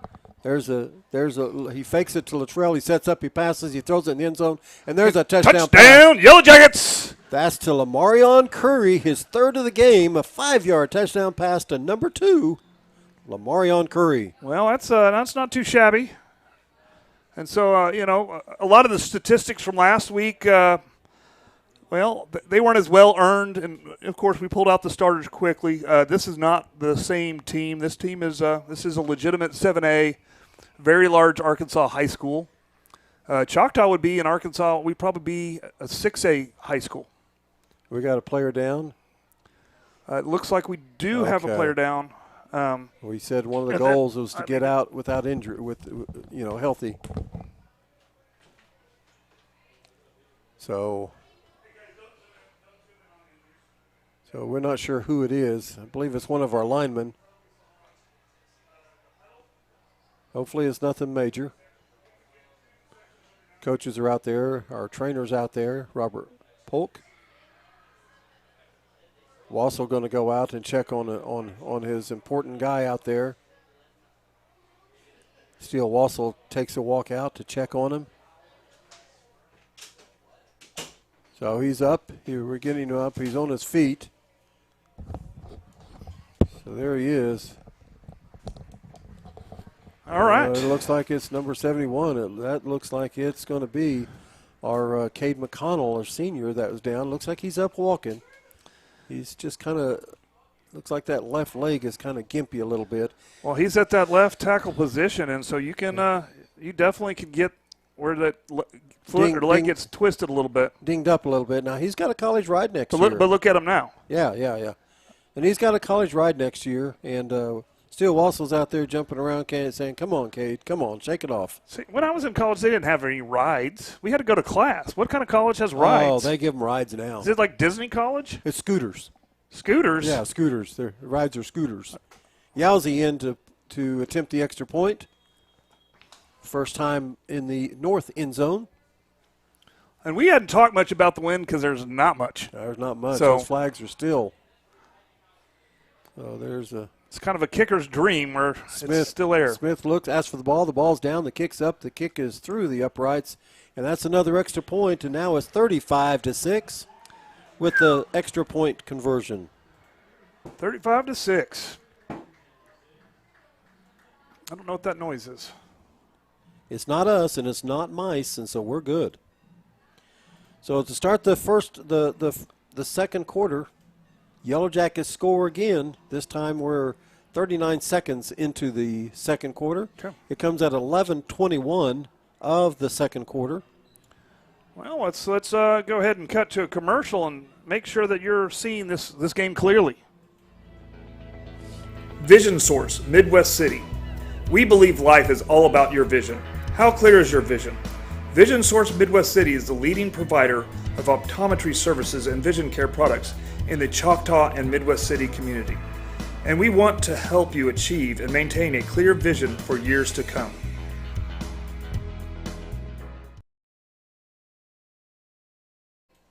All right, we're back, and we're just kind of talking off camera about this team is legit. This team is good. We've had the ball 5 times. We scored 5 touchdowns, and the defense has not given them anything except that one long play. Other than that, they haven't done anything. And that's a 7A high school in Arkansas. Well, and the it's largest class of schools. And they definitely can do some stuff. We know they can. And here's Yowzy with the kickoff. He kicks it off, and this time it goes down into the end zone, and it's a touchback as Yowzy gets it all the way into the end zone. And it's just a better kick. There's not any wind to help him as he kicks it. He just got his foot into it and carried into the corner and goes into the end zone. So the ball's going to come out, and now Springfield will take over, start the second quarter, first down and 10, and the ball will be on their own 20-yard line. So 1st and 10 for Springfield. Springfield's turned the ball over once. Yellow Jackets have had several penalties. And so here it is, down 35-6 with 11:21, just 39 seconds into the second quarter. So let's see who they come out at quarterback, and they're going to come out with a shotgun with Phipps at the shotgun. Okay. So it's 1st and 10 with Phipps calling the signals. All right, they really need something to happen. Phipps calls the signals. He looks. He wants to pass. He's back. He throws it deep. We're He's there. got a guy. Oh, we what? tip it. 23 My for goodness. Yellow Jackets. He gets back there fast. A.J. Lynch. A.J. Lynch on the coverage, and the ball floated, and I thought he was going to intercept it, you know. Well, that's a sophomore. That's one of our few non-seniors. A.J. Lynch, a sophomore, so you'd expect the sophomore to be a weaker, participant in this game, but the sophomore just made a play just like he was a senior. Absolutely. And so it's going to be 2nd down and 10, the ball at the 20. And so they had a little bit of time to throw it, so let's see if they load it up again. And so Phipps is back, the quarterback number 5. He looks over the defense. He finds out where they're coming from. He calls the signals. And we got number 3. Hippopotamus. And we got number 3 back there, and nobody slowed him down. There's some talking, though, unfortunately. And that's going to be. So that was Deshaun Brown, of course. Brown on the sack. And I think Davison was back there, but there was some. Unsportsmanlike us. We were taunting. That's another penalty. And that's going to be another one for 15 yards. We get him sacked, and we're going to let him out with the 15-yard penalty. So unfortunately, all the way back to the 10-yard line. So it was going to be 3rd and 20. Unfortunately, this is what we kind of saw last time we played Springdale. Early in the year, you're excited, but you got to rein in. You got to rein it in. Let your play do the talking. Let your mouth. You don't need to use your mouth. So it's going to be third down after the penalties, 3rd down and 7. A very doable 7, yeah. Is it third down? I guess that's after the fact. It's going to be 3rd down and 7. Yeah, it should be. Ball on the 24-yard line. So Phipps is still back as the quarterback calling the signals.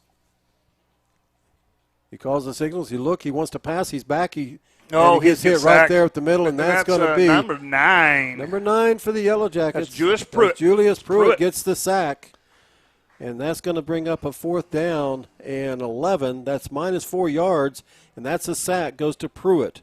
And that's just something you can't do. You can't allow those ends or that, Davison, Pruitt, Deshaun, you can't allow them to make these plays. You can't let the line make these plays if you're going to beat us. So they're back in punt formation. And in warm-ups, he was kicking the ball about 35 yards from the line of scrimmage. And so he should kick it out to about midfield. There's the punt. Oh, he shanked it. He hurried it. That ball's going to land. Get away from it. Oh, it's going to make a big bounce for those guys. Big bulldog bounce. Get away from it. Get away from it. Ball's going to go to the 48-yard line. Bounced at about the 32 and bounces 16 yards down the field to the 48-yard line, where it's going to be 1st down and 10, Yellow Jackets, and the ball's going to be on the 48-yard line of the Bulldogs. All right, good deal. So if you break down in your car or something's wrong or you get in a wreck, you just need to go ahead and call McConnell's Wrecker Service, and they'll come out and they'll keep you safe, because sometimes, it's dark, it's late, you don't feel safe. They'll treat you like family. They'll take care of you. They'll take care of your car, and they'll get it taken care of. And that's, McConnell's Wrecker Service right here in Choctaw, local. They got people playing for Choctaw. It's a good company, good group of guys. So Wassel's back. As Wassel's back and Latrell Ray in the backfield. It's 10-15 here in the second quarter. There's the snap. There's the look. There's the give to Latrell Ray. He busted up. He keeps going. He's still going, and he crosses the 35 down to about the 33-yard line. And more importantly, he held on to the ball the whole time. 16-yard run for Latrell Ray. So 1st down and 10, and the ball's at the 33. That was a great run by Latrell Ray, number 15. All right. We should be good. So here we are. Wassel looks. 9:45 left in the quarter. There's a snap. There's a look. It's the fake to Ray. Wassel keeps it. He looks. He wants to throw. He gets hit as he throws. It's Curry. And they're incomplete. There it is. There's the pass interference. They do throw a flag. He thought about it for a little bit, and he's like, you know what? He did tackle him before. He could have made the catch. It would have been a tough catch, but I think Curry could have done it. And so it's going to be a penalty. So they'll get 15 yards, and it should be a 1st down. And this time it's a penalty, and I believe it's their first penalty of the game. And that's going to be against Sringdale. And that got to put a smile on your face. And if you want to got a smile on your face, you want to make it look good, so just go to Dr. Tracy Gasbera. So it's first DDS. 1st and 10, ball at the 18-yard line. Of course, she's right there on 23rd Street, right? Absolutely. Just real convenient. 23rd and Henny. Yep, I believe so. So here we go. 1st and 10, the ball at the 18-yard line. Wassel back, empty set. He looks over the field, looks over the defense. Latrell Ray comes in motion. He looks like he wants to pass it to Ray. Nope. He passes it. It's an incomplete pass. Incomplete. So he threw it pretty hard right at him, hit him in the stomach and fell. So it's an incomplete pass. Yep. 2nd down and 10, ball at the 18. I think Ray was counting the points. I think he was. All right, so 9:31. Wassel's looking, trying to tell him who's out there, what's going on. Wassel, as he looks over the defense, knows where he can attack. And so he's signaling in coaches, or signal plays in, and Wassel's signaling plays out. And I guess they're going to get on the same page here. So here we go. Guess so. 9:31. Empty. There's the ball. There's the set. Wassel rolls right. He looks. He wants to set up. He throws back across the middle. It's to R.J. Jackson, and it's complete. And it's complete for about 6 yards, or let's call it 5. Maybe we could call it 5. That's probably accurate. 5-yard pass, and that's to number 25, R.J. Jackson. That does bring up a 3rd. 3rd and 5 from the 13. So knocking on the door. So Latrell Ray in the backfield. Also looks, calls the signals. He gets it. He pitches it to Ray. Ray gets it. He turns the corner. He's across the 10, and he's into the end zone. Touchdown, untouched. Yellow Jackets! Untouched, and that's number 25, R.J. Jackson, blocking, as well as, let's get this other number because this young man threw a heck of a block out there. And that's going to be, I believe, let's take a look. I believe it's number 8, Jack Smith. Jack Smith, Jack yeah. Smith threw a block and sprung him free. Junior. And so that's going to be a 13-yard touchdown run for Latrell Ray. All right, Yowzy to kick. Let's see what he can do here. 41-6, extra point coming. There's a kick. It's up, and, of course, it's good. All right, Yowzy is still perfect. It is now 42-6, folks, and we are just starting the second quarter. We have 8 minutes and 55 seconds left of the second quarter, and it's 42-6. Well, then we better run a commercial. Hi, I'm David Gleason, owner of Dave's Driving School. Hope you're enjoying the game or the match, whichever it might be, and we hope you keep us in mind for all your driver's education needs. We offer comprehensive driver's education for your insurance discounts and to get your permit. We offer individual driving lessons for both teens and adults. And we offer the state driving test when it comes time for you to take your drive test for your license. Just keep us in mind for all your drivers ahead and go Jackets.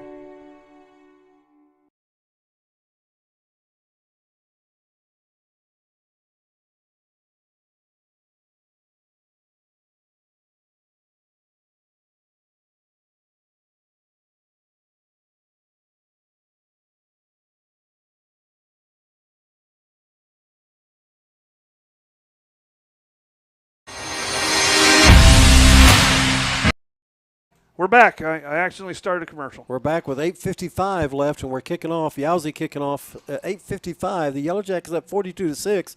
Yellow Jackets had the ball 6 possessions. They scored 6 touchdowns. 42-6. 8:55 left in the first half. There's Yowzy. There's the kickoff, and it's going to go to about the 10-yard line. It's picked up. He's at the 15. He's at the 20, and he's tackled a great open field tackle down there. Here, he's getting up. Let me see your number. And let's 32. 32. Let's get up and run off the field and let the play say the speaking for you. So that's Troy Barker. Troy Barker, great downfield tackle. So Sringdale will have some troubles here. They're going to have to do it the long way.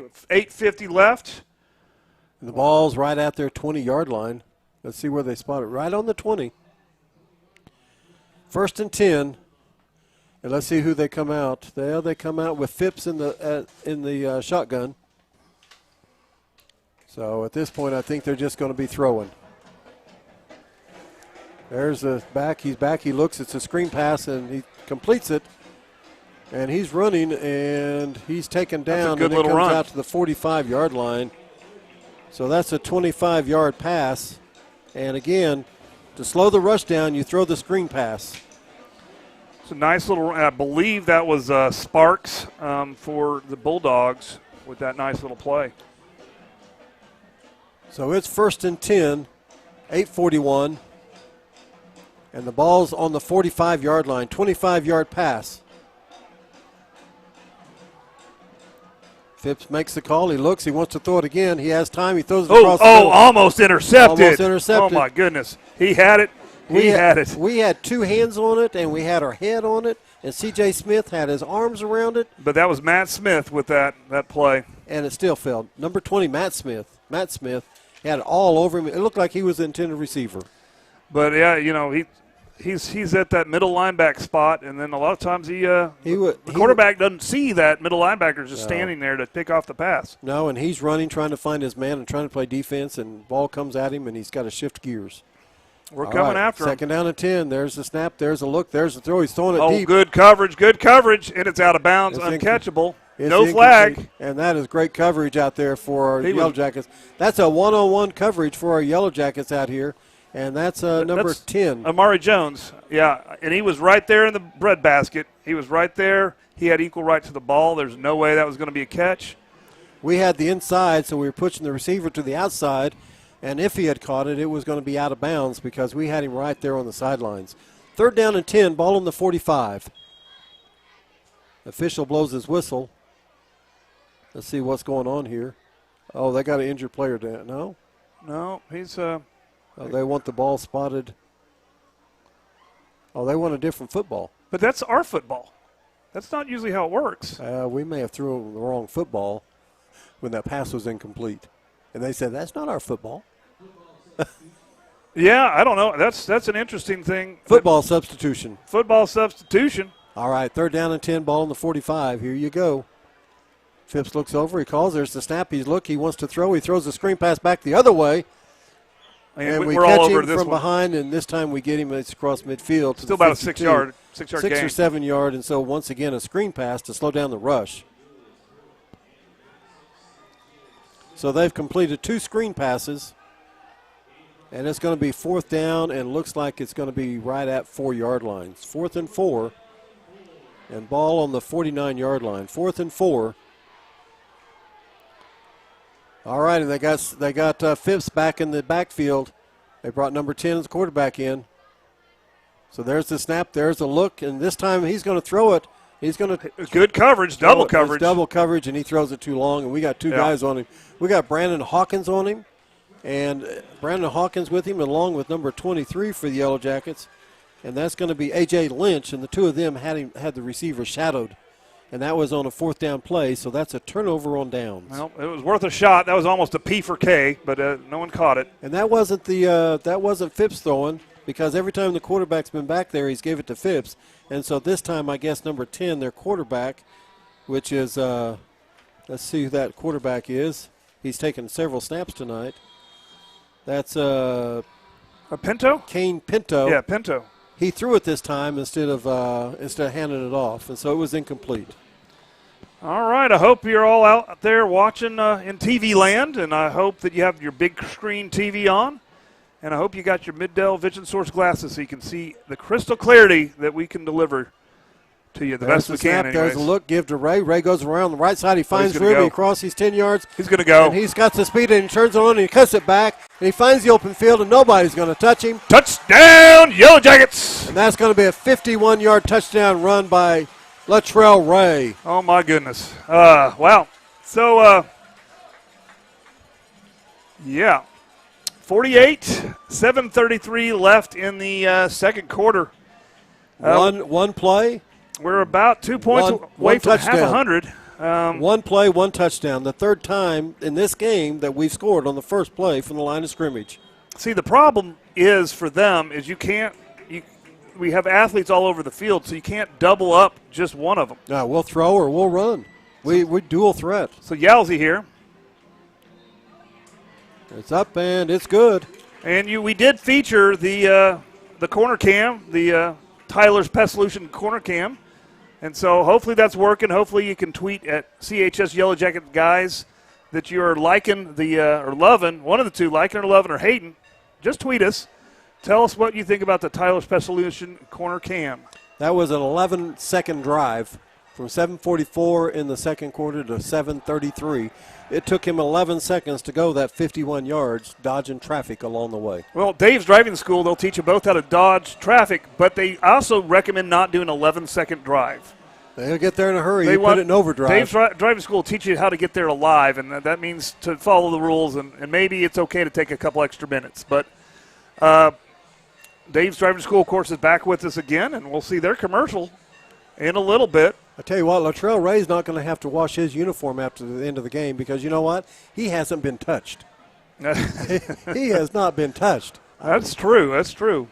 Oh, my goodness. All right, Yowzy back to kick off again. His leg is going to be sore by the end of the night as he kicks off again. 49-6 lead. Yellow Jackets have scored 7 touchdowns on 7 possessions. All righty. Let's see what Yowzy can do. I bet you're going to hit it right there at the 8-yard line in the corner. So here we go. And there's the kick. And they're going to get it right at about the 6-yard line this time. He's going to cross out. He's made some ways, and he crosses the 30 to the 32-yard line. Nice little run. And let's see who Cash we get Williams. Cash Williams, number 16, a freshman, makes the stop. Yeah, Cash got some quarterback time last week. We'll see if they get him out. I bet he gets tonight, some this week, too. First down and 10 from the 32-yard line. Yellow Jackets up 49-6, people. Yes, 49-6.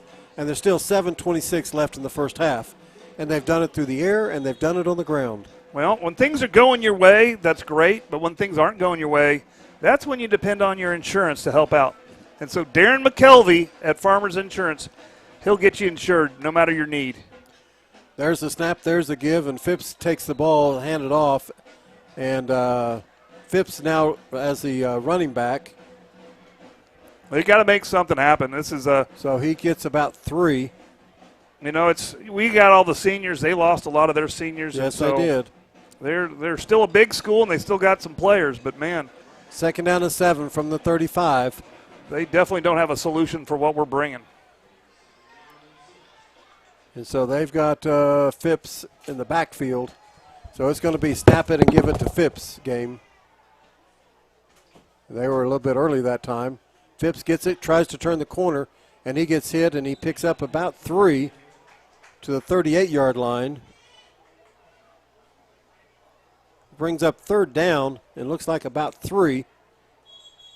And the ball's on the 38, and they've got an injured player on the field. Looks like there's a couple injured players down. Looks like a Yellow Jacket and a Sringdale player. Last thing we want is people hurt out here tonight. Springdale's up and off the field, and Yellow Jackets looks like he's in a little bit of pain out there. We'll find out what's going on. And we have an injured player on the field for the Yellow Jackets. Robert Polk's out there, the trainer's out there, the coach is out there. Did we have a little extracurricular activity? No, no flags? No, we just had a tackle out there, and we had a couple guys down, the running back and our guys down. Okay. So Phipps was down that was running the ball, and then we're down. And I think we may have hurt our arm or something. We may have got it caught. Well, I don't want to speculate what we got. Oh, I don't want to. I just see them tapping their arm as they look up this way or look over here. So I'm thinking it's probably maybe that's code. Maybe it is. Maybe there's signals like baseball. Yeah. So let's see what's going on here. He's still down. And they're looking at him. And we don't have a number or anything yet. We don't know who it is. And Robert Polk's out there. He's checking it out. They're asking for help from the sidelines. Well, while we're doing that, we can talk about other things rather than that. When I came in today to the game, did you see some work trucks here? Work trucks? Yeah, work trucks. I saw some Cantrell's roof and work trucks. Oh, I did see some of those roof trucks. What were they doing? You know what? I think they were working on it. There's our player that's up. Were they? I believe they were providing some free labor fixing some things out here. I think they were. That's that Cantrell roofing. Yeah. So if you want, in Oklahoma, you're just one spring away from a new roof. So keep in mind, it's never too early to get your roof inspected, see what's going on, because tornado season is going to be here before you know it.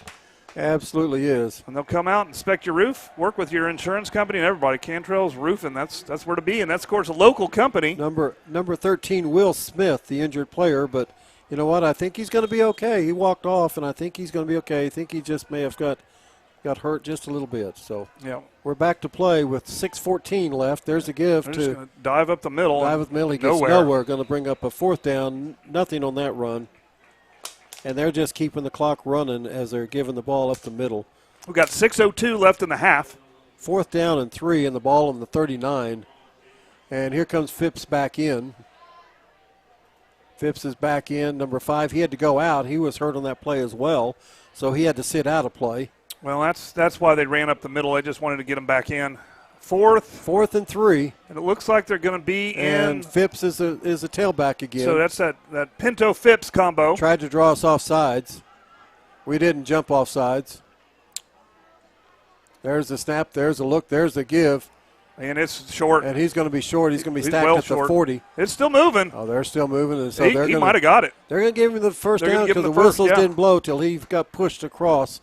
And so it's going to be a first down, a hard-fought first down, as he got shoved across the 40 to the 42. So it's first down and 10, and that's going to be a 4-yard run. Well, that's the huge difference between last week, because the score looks about the same between last week and this week, is that line is legit. Yeah. The Sringdale line is legit. They're fighting hard. They got that yardage. That wasn't a running back. That was a line thing. And so our line's being tested. They're passing the test, but they're being tested. There's the snap. There's the give up the middle. Nice and little so run. He doesn't get very far. He gets about 2 yards, and getting off the bottom there for the Yellow Jackets, making that stop. Let's see. That is going to be number 44 for your Yellow Jackets. Davidson. That's Davidson making the stop for a pickup of a 1-yard run. And it looks like I saw Vargas. Is Vargas out there? No, that's Byron Jones. Byron Jones. So second down and 9, a pickup of 1 on the play. And once again, they got Phipps as a running back and Pinto as a quarterback, so they can give him the ball and he can find an open space. That's what they got right now. There's a snap. There's a look. There's the give. An inside give. Oh. Back to the backside. Ran a counter, and he gets tackled and picks up about 4 yards. And that's Wiley. Wiley was a little wily there. A nice little misdirection. So it's a third down and 5. Looks like they picked up 4 yards on that run. And that's the play that they scored last week. They ran for a 42-yard touchdown. So it's going to be third down and about 5. And the ball's going to be about the 48-yard line. 4th and 5. And third and 5. Third and 5. What they're running right now is damage control offense, where they're just trying to keep that clock moving. They want to go to halftime, try to figure something out. There's a bark. There's the call. There's a look. And we're going to give him. C.J. Smith says, I'm going to get you. Oh, he got his arm. C.J. Smith hit him as he was throwing and knocked him down, and the ball comes incomplete as he threw the ball into the ground because he was getting hit by C.J. Smith. Great play by C.J. Smith as he turned the afterburners on and went after the quarterback. It's fourth down. I don't know what you do here. You could punt. The clock is still running at 3 minutes. They're counting at this point. Last time it was fourth down, they went for it. They said, we don't have nothing to lose, Right. And 2:58 left. The nice thing for them is this isn't going to affect their district standing. No. And they can hold their heads up high. We're predicted to be number 2 by everybody. So here they go. They got Phipps shifted as a back, and he's going to quick kick it, and it's not going to go straight up 7 yards. Get away from it. Oh, we caught catch it. We're going to run it back. We're back. advancing it. Okay. And we run it back inside the 30 to about the 28-yard line as we pick up the punt. He's out there all by himself and runs it back, and let's see who that is out there. I think that's number 6, isn't it? Is that Juju? Yeah, that's Juju. Was that Juju that got that? That's Juju. All right. And so the Yellow Jackets return that punt as they tried to do a punt, and they did punt it. He did kick it. It went across the line of scrimmage, but we picked it up out there all alone out there. That's right. Well, we keep calling names that didn't start the game.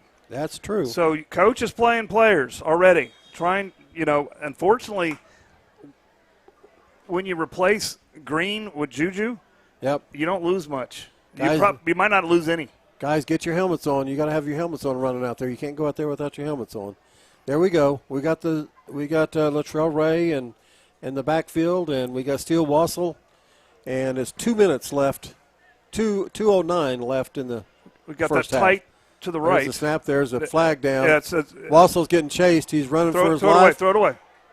And he throws the ball. He tried to complete it. Yep. But it's okay. It's coming back. Unfortunately, he made about 4 twists and turns there, getting away from that defender. Okay. And he was being dogged. He was being hunted by a hound dog that was about to bite him. Ray was a little early. Man, he was early. But Wassel said, "No, you can't get me." No, that's good. Yeah, Ray was a little early, and that's what I always admired about him as a student and as a player. He was never late to class. He's always there on time. And he's always early, and unfortunately, he went forward early here. So that'll be a penalty. 5-yard penalty. Now be 1st and 15. Minute 53 left. The ball in the 34. This is just better for our stats, anyways. Move us back. We'll make it. There's a give to Ray. He hit that hole hard. One man to beat. Oh my gosh. Oh, my gosh. Touchdown, Yellow Jackets. I hope you guys got that at home. I hope you got every bit of that thing at home because. Of course. we have the Tyler Pest Solution corner cam. Man, he made 2 different moves out there and left the guy standing in his shoes. Man, he took everything away from that guy, picked his wallet on the way, looked at his wallet, took the money out, threw it back at him, and still scored. He did not take the money out. He did. He put money in because he knows he needs some money to get home. That's a pickpocket if I've ever seen Well, one. he Man, picked a pocket and he gave him the money. Oh, my gosh. He's a nice guy. That's a 34-yard touchdown run by Ray. This score is getting out of control, and the coach isn't doing it on purpose. At number 15, Latrell Ray. That comes at 1:38. I can't wait for the halftime stats. And there's a flag. And it's going to be procedure. It's against us. I know one thing. We're leading the stats in penalties. And that's one thing that coach is going to work on. All the coaches are going to work on. We can't have that. Not in a close game, not in a tight game. No. And so, no. We also can't have that one score that we let happen. I know the coach is going to work on that. 5-6. Well, extra point coming. It's our 8th possession of the first half. There's the snap. It's down. The kick's up. And it's good. All right, we're going to run some commercials here. Hi, I'm David Gleason, owner of Dave's Driving School. Hope you're enjoying the game or the match, whichever it might be. And we hope you keep us in mind for all your driver's education needs. We offer comprehensive driver's education for your insurance discounts and to get your permit. We offer individual driving lessons for both teens and adults. And we offer the state driving test when it comes time for you to take your drive test for your license. Just keep us in mind for all your drivers ed and go Jackets.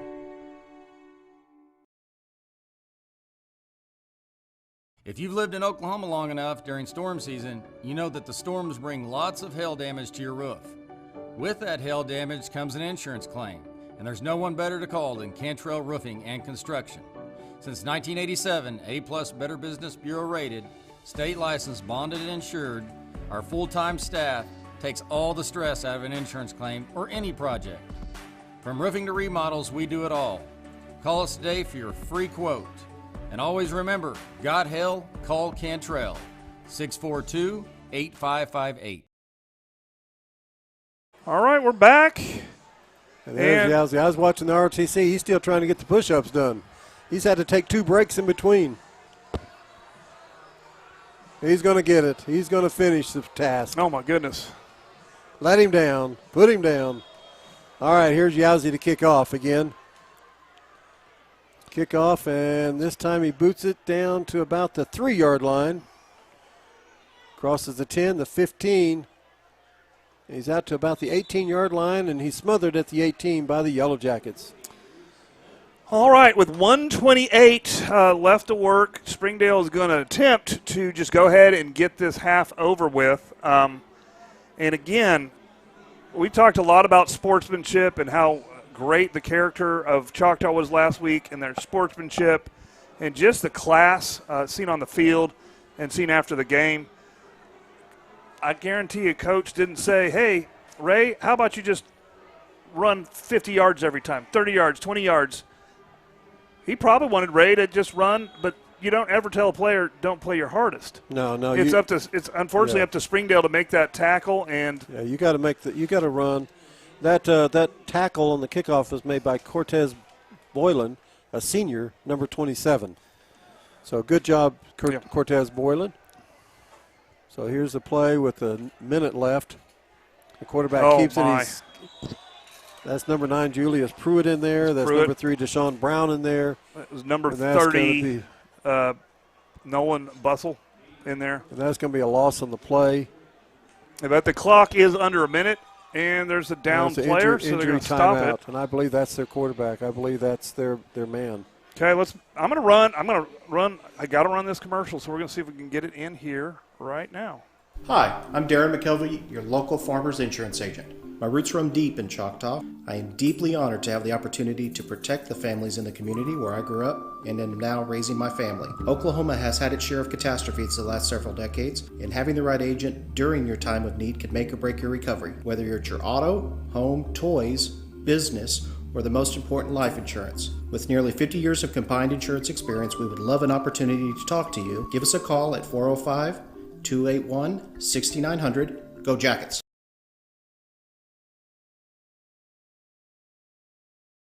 It's good to see Phipps getting up and playing. We were just talking about how great it was that, Springdale's like 5-hour drive. How great it is to see all the fans that made it. They brought a lot of fans tonight. Out here. And, we look at the scoreboard, and we're looking over at the fans, and, they're still cheering their players on. And, they're rooting for their kids. They're rooting for their school. And, I'm looking at both teams, and I'm definitely a homer at times, but I'm seeing good play. Yep. I'm seeing good discipline. I'm seeing good play out of Springdale. They're doing some good things.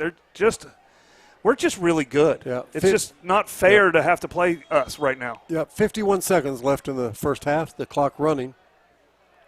And so they will probably – Phipps is out. They're probably going to let the clock run most of it. And snap it and then inside handoff, and that should do it. And we are going to, again, try to bring you the band halftime show. And so if you're a middle school parent and couldn't make there's a snap, there's a give, and he's taken down by the nose guard number 44 for the Yellow Jackets. And that should do it for the half. And that's going to be Alex Davidson that makes a sack on the quarterback, a loss all the way back to the 12-yard line. It's going to be a loss of 4 yards. Brings up 3rd and 18. And that's 10 seconds, and they're not going to come out of the huddle. No. And that's going to be in the first half. Yellow Jackets 56, Springdale 6. Okay. And we want to say hello to all of our listeners out there, and some of you guys have been tapping in and letting us know you're listening, and we appreciate you guys tuning in to Yellow Jacket TV on YouTube on a Friday night. And again, we're going to try to bring you the band, and we're going to try to bring you anything that goes on there. Middle school parents, we're going to try to get your kids in there too tonight. So we'll be back. We'll get the stats, and we'll be back.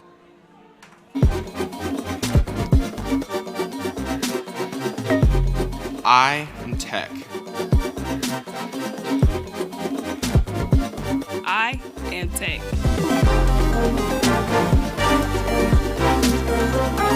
I am Tech. I am Tech. We are Tech. Tyler Pest Solutions, the gold standard in eastern Oklahoma County in pest control. Spiders, ants, fleas, scorpions, mice, rats, general pest control, termite control. We do it all. Independently owned and operated right here in Choctaw. As a leader of eastern Oklahoma County pest control, you can count on Tyler Pest Solutions to use the safest, eco, and pet-friendly products available. The only bug you can't beat is a Choctaw.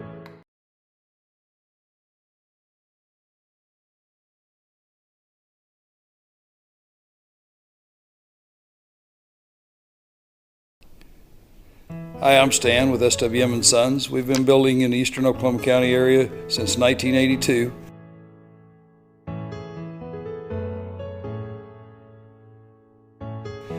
We can help you with the plans from start to finish or just use the ones that you have. We'd be happy to build on your land or ours. We have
See what I want to do.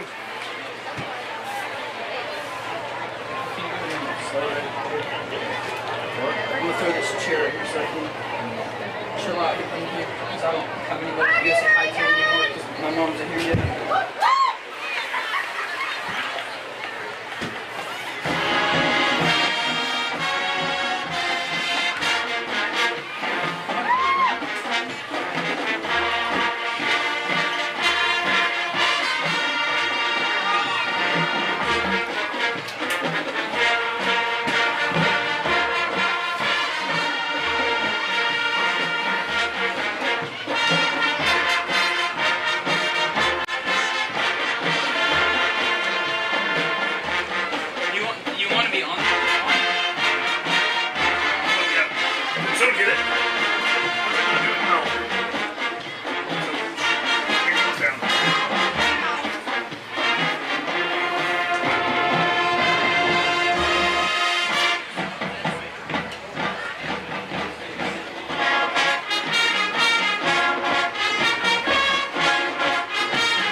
All right, that was the pride of Choctaw playing a little funky town with the middle school. I try to feature the middle schoolers because they get to do this, and it's really fun for them to get to be out here with high school and get to play. I think they're just 8th graders.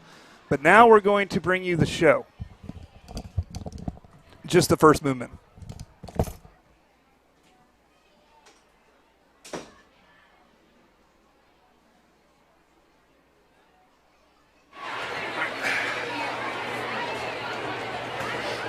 Here, make sure we're framing that pretty good. Is the audio still on? Yeah, it is.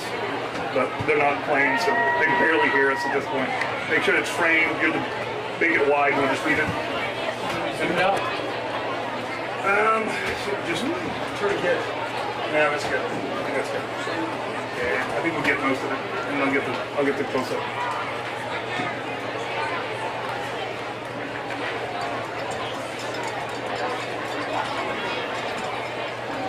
I'm gonna run some commercials until we have.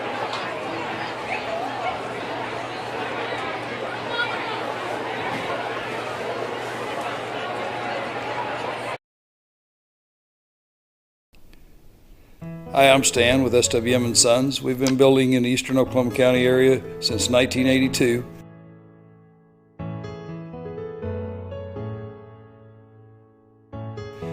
We can help you with the plans from start to finish or just use the ones that you have. We'd be happy to build on your land or ours. We have subdivisions or just build on yours. Give us a chance to earn your business today. Thank you.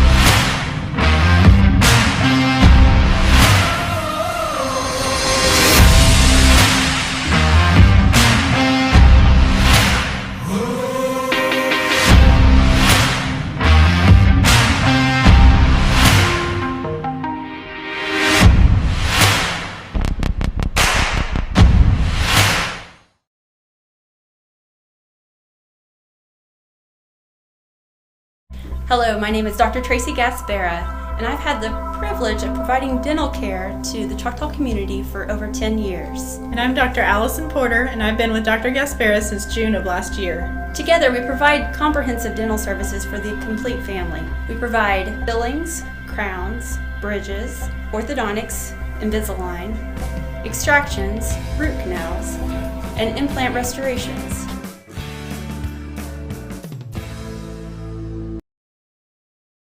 Is your man ready?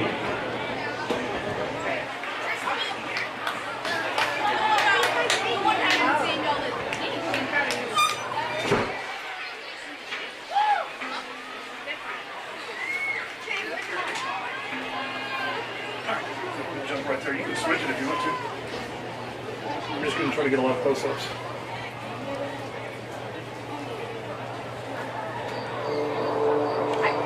For the strength of the pack is the war, and the strength of the war.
All right, that's 2021 Pride of Choctaw, first movement. I'm going to probably go to some commercials, but I just wanted to let everybody know, if you're out there and you're a fan of halftime and not just the game, go ahead and tweet us at CHS Jacket Guys and let us know. We want to bring you all the entertainment, and so if we're missing something, let us know. And we're going to be back with the stats after a few commercial breaks.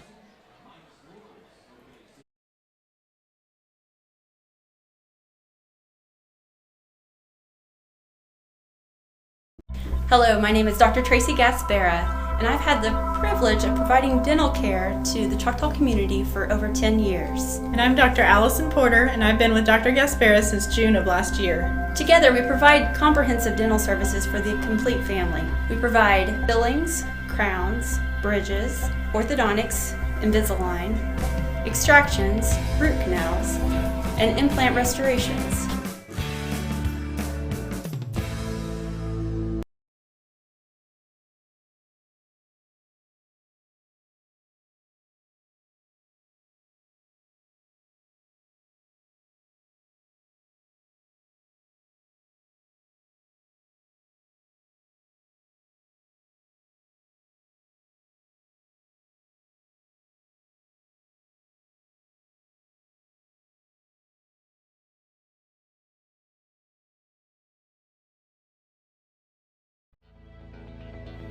Vision Source, Midwest City. We believe life is all about your vision. How clear is your vision? Vision Source Midwest City is the leading provider of optometry services and vision care products in the Choctaw and Midwest City community. And we want to help you achieve and maintain a clear vision for years to come. Hi, I'm David Gleason, owner of Dave's Driving School. Hope you're enjoying the game or the match, whichever it might be. And we hope you keep us in mind for all your driver's education needs. We offer comprehensive driver's education for your insurance discounts and to get your permit. We offer individual driving lessons for both teens and adults. And we offer the state driving test when it comes time for you to take your drive test for your license. Just keep us in mind for all your drivers ahead and go Jackets. Remodels, we do it all. Call us today for your free quote. And always remember, got hell, call Cantrell, 642-8558.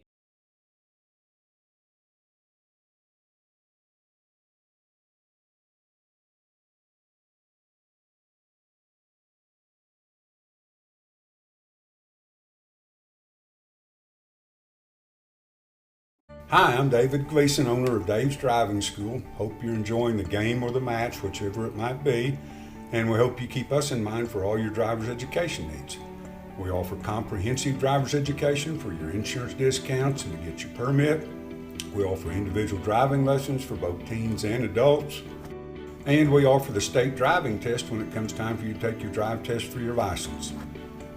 Just keep us in mind for all your drivers ahead and go Jackets. Hi, I'm Darren McKelvey, your local farmer's insurance agent. My roots run deep in Choctaw. I am deeply honored to have the opportunity to protect the families in the community where I grew up and am now raising my family. Oklahoma has had its share of catastrophes the last several decades, and having the right agent during your time of need can make or break your recovery, whether you're at your auto, home, toys, business, or the most important, life insurance. With nearly 50 years of combined insurance experience, we would love an opportunity to talk to you. Give us a call at 405-281-6900. Go Jackets!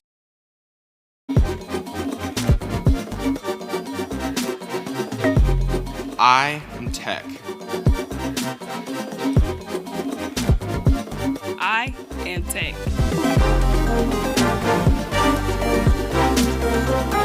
I am Tech. I am Tech. We are Tech. Tyler Pest Solutions, the gold standard in eastern Oklahoma County in pest control. Spiders, ants, fleas, scorpions, mice, rats, general pest control, termite control. We do it all. Independently owned and operated right here in Choctaw. As the leader of eastern Oklahoma County pest control, you can count on Tyler Pest Solutions to use the safest, eco, and pet-friendly products available. The only bug you can't beat is a Choctaw Yellow Jacket.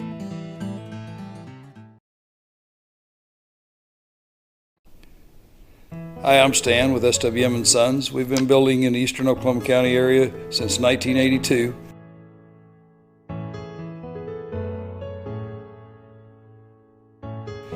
We can help you with the plans from start to finish or just use the ones that you have. We'd be happy to build on your land or ours. We have subdivisions or just build on yours. Give us a chance to earn your business today. Thank you.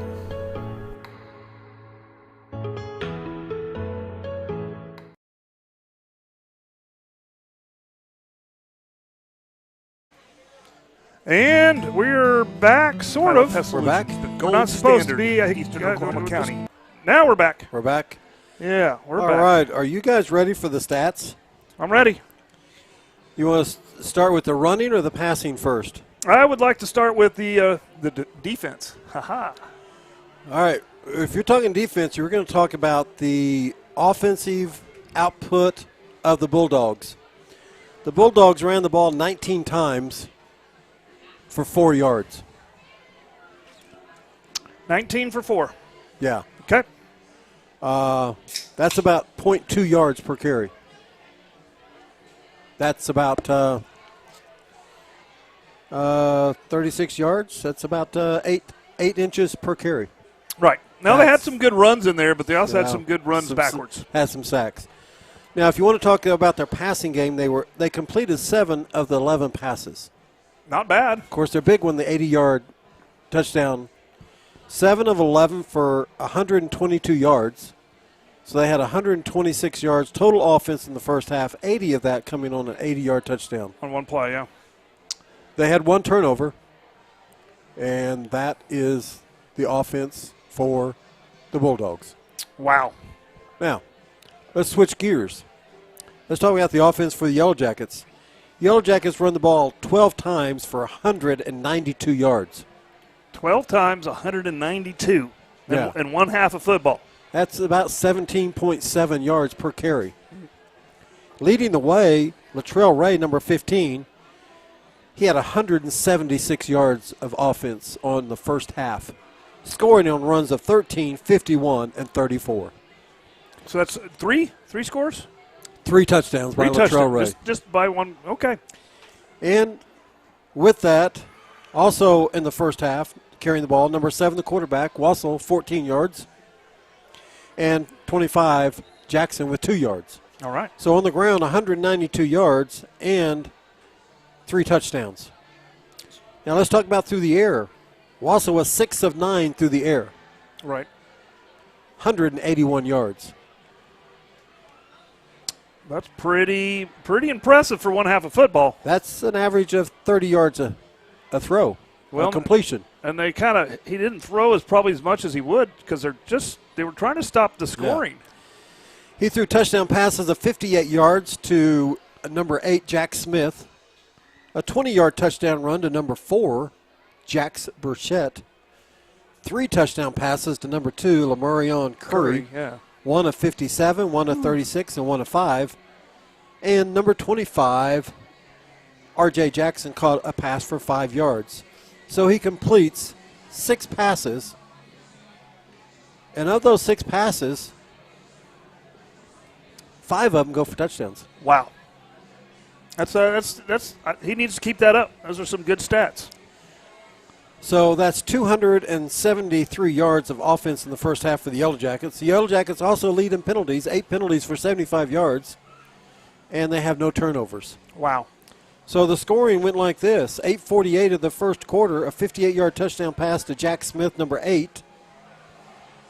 At 6:20 of the first period, a 20-yard touchdown pass to Jackson Burchett. At 4:14 of the first period, a 57-yard touchdown pass to Lamarion Curry. 1:45 of the first quarter, a 36-yard touchdown pass to Lamarion Curry. In the second quarter, 11:21, a 5-yard touchdown pass to Lamarion Curry. 8:22, a 13-yard run by Latrell Ray. 7:33, a 51-yard run by Latrell Ray. And at 1:38 in the first half, the 34-yard run by Latrell Ray. 8 possessions, 8 touchdowns for the Yellow Jackets. 3 of those come on the first play of the drive. Yellow Jackets run 18 plays and score 8 touchdowns. So there was just no stopping that Yellow Jacket offense in the first half, as they did a offensive and defensive show here at Bill Jensen Field here at Choctaw High School on a Friday night in September. So we have the second half coming up. We're about there, and let's see what happens. Hopefully, if you've been watching, you want to see your student play, and they didn't get much action in the first half. They may get some action in the second half, because I believe there'll be a lot of young men getting to play this evening in the second half. So welcome back, and we're glad you're here. And once again, the Yellow Jackets ahead 56-6 in the first half, scoring 8 touchdowns on 18 plays. Just a magnificent touch of offense by the Yellow Jackets. And as we're talking about Sringdale, they're not a bad football team, folks. They're a legit 7A high school with 2,500 students in their high school. They're in the northwestern part of Arkansas, up there around Fayetteville area. So the teams are getting ready to go. Officials are on the field, and we, again, welcome back here. And we'll be kicking off to start the second half as we receive to start the first half. I just letting them know that we scored 8 touchdowns on 18 plays in the first half. We just run 18 plays? 18 plays and scored 8 touchdowns. Yeah, normally, if you say the offense ran 18 plays, that's a loss. That's a big L. Well, when you score three times on the first play of the possession, you don't get to run many plays. And Dave's driving school, we're not on very long drives tonight. No. We're on some short little trips back and forth to the convenience store. This is convenience store driving, not Sunday afternoon driving. That is that is true. So here Yowzy tees the ball up. Again, he'll be kicking from north to south. A little bit of a breeze. The wind's picked up a little bit. Yep, it's blowing from the south to the north. And there's the kickoff, and it's going to go out of bounds. That's and the fine. ball's going to come back out to the 35-yard line. It'll come out to the 20, then the 15-yard assessment for out of bounds, and it comes out to the 35. Sringdale starts first and 10, the ball on their own 35-yard line. And we'll see what happens. It looks like we've got some new people on the field to start the second half. Definitely I see some numbers out there that we haven't seen in the first half. So A.J. Lynch is out there for sure. We got 29 out there. We got DeAndre Green. 57, 52, 55. You're going too fast. Oh, 52. Well, let's go back to 29. Okay, 29. DeAndre Green, 52 is next. Yep. That's Jace Robertson. 55. That's Byron Jones. 57. 57 is Caleb Bastida. And we'll get the rest of them as we play here. Yeah, we'll try to get this. First and 10. There's the snap. There's the give. The running back, number 34, and he picks up about 8. And that it does look like Pinto is starting quarterback. He is. He's starting this half. And he was taken down. Looks like number 30 took him down out there for the Yellow Jackets, number 30. Number 30. That is Nolan Bussell. And it looks like also out there at our linebacker is trying to get these numbers, guys. Number 13's out there. Did we already get him? Will Smith. Will Smith is out there. Yeah, the Fresh Prince himself. Number 10. Number 10.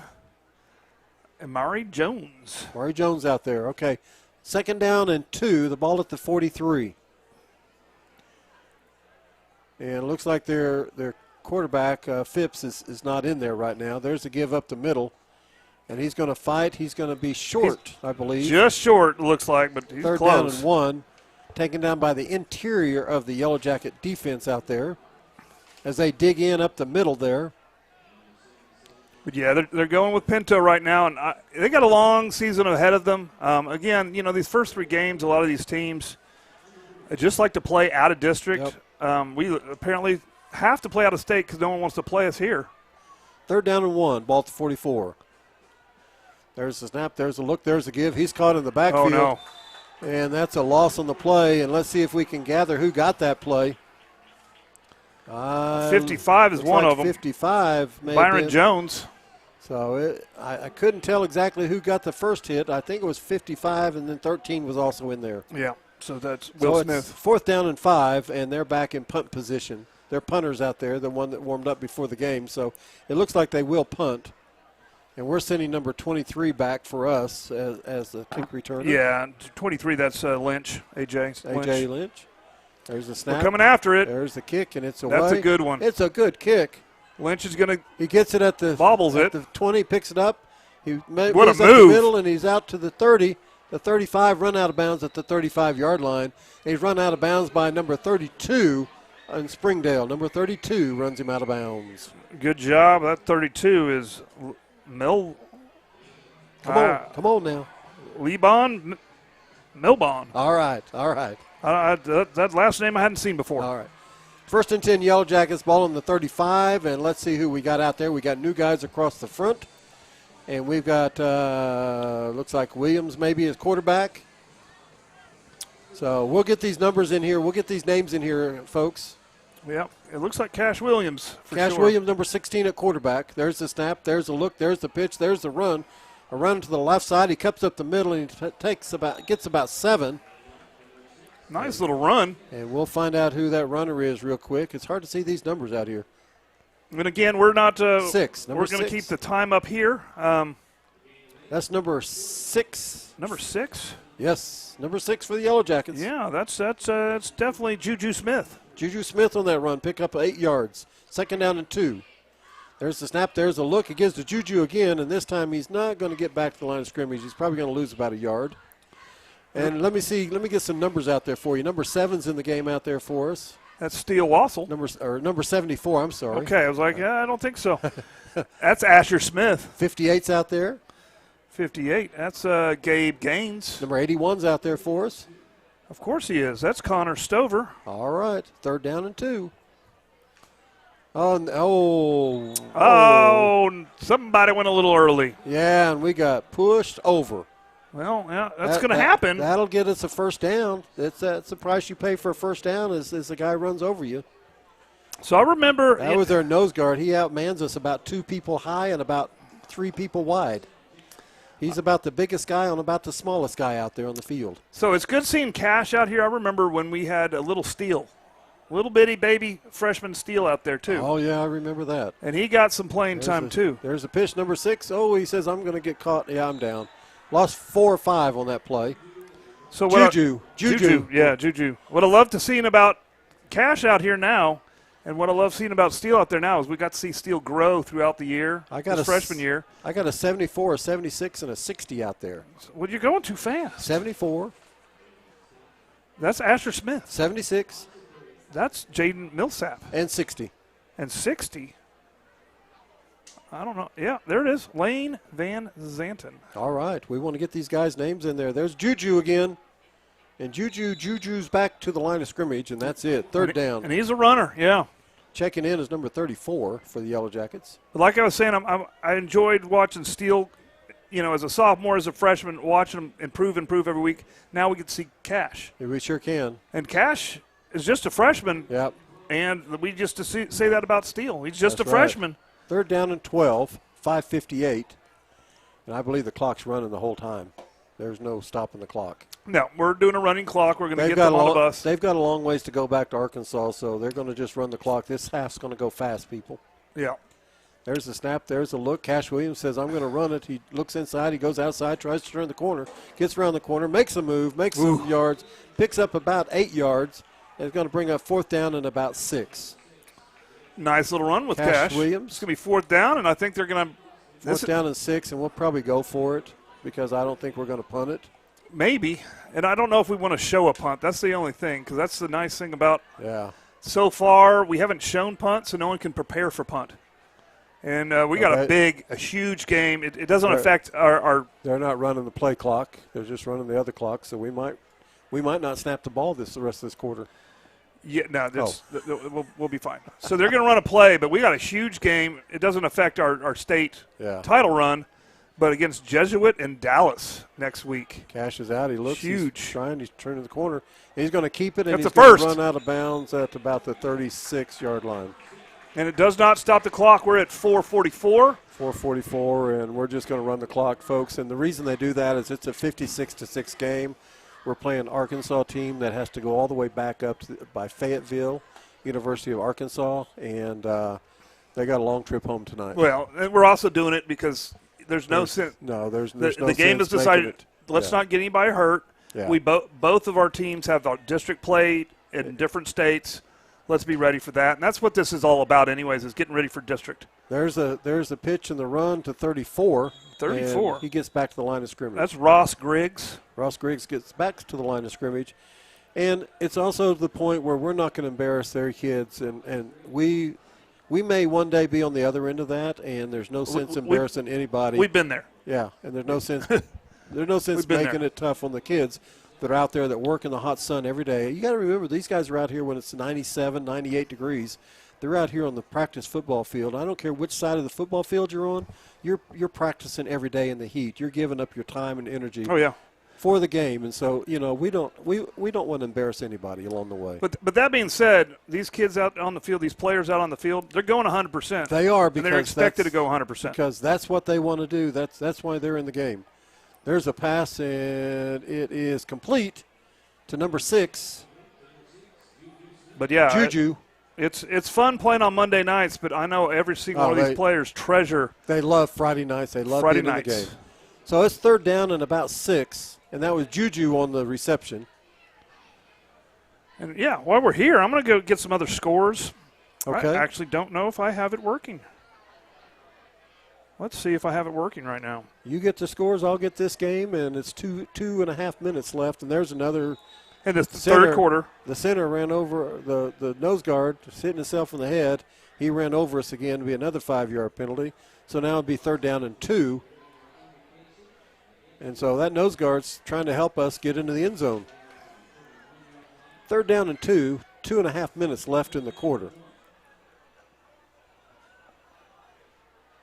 Cash looks over, gets the signals. Griggs looks over. They get the formation set. He calls out the signals.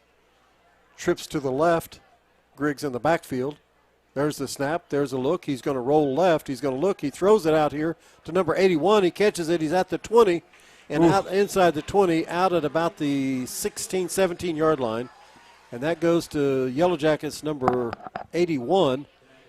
And let me get that young man's name for you here. 81. That's going to be Connor Stover. Connor Stover, number 81, with that reception from the freshman. And that's from the freshman, number 16, Cash Williams. All right, right now in the 4th quarter, we got Midwest City 14 over Carl Albert. What's the score? 14 to 3. 14 to 3. We got Deer Creek over Southmore in the 3rd, 31 to 0. Griggs up the middle, no gain. Okay, who else we got? We got Putnam City North and Putnam City even in the 3rd quarter at 21 apiece. And this is the one I wanted to know about. Booker T, Del City. Booker T is down. Del City's got the lead, 14 to 13, but they're still in the 2nd. All right. We got Bigsby Jinx. Guess who's winning? Bixby. By 16, so it's 16-0 at half. Of course. Of course, we got Sand Springs that we're going to on our schedule. We got Sand Springs on our schedule. They're supposed to be pretty good. They're pretty good, 34 to 13 over Bishop Kelly. Wow. And Tulsa there. Bartlesville is losing to Claremore. There's a snap. There's a look. There's the pass out. And it goes to number 81, Stover again. And Stover makes his way down. Wow, Looks what a like close run. to the 1st down as he's along that sidelines, and he doesn't get knocked out of bounds. And let's see, it moves the chains. Are they going to move the chains? They're going to set it right on the 10. No, it looks like it's going to be 3rd and 2. And they're going to get maybe one play off before the quarter's over. I don't think they're going to get it off. Maybe. We'll see. We got Claremore over Bartlesville 14-7. Putnam West is getting shut out by Guthrie 40 to 0. U.S. Grant is up 21 to 0. There's the give. It's an end around. And that's going to be that's touchdown, Juju. Yellow Jackets. Juju with the 6. That's Juju. And bring that ball back here, Juju. Juju was running to the homes. And that's going to be quarter. And so we're going to run some commercials. I think it's quarter. It is a quarter. I'm going to stay here because they might do the extra point and then go to quarter. I think they will. Okay. So we'll stay here, so we'll get that. So that was Juju Smith on that little run.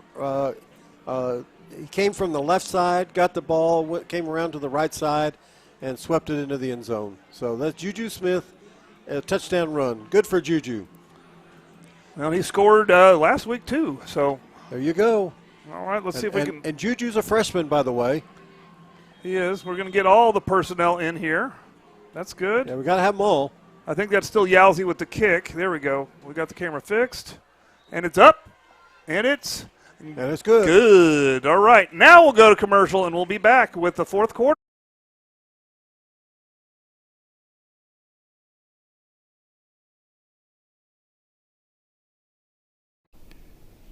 Hi, I'm Stan with SWM & Sons. We've been building in the eastern Oklahoma County area since 1982.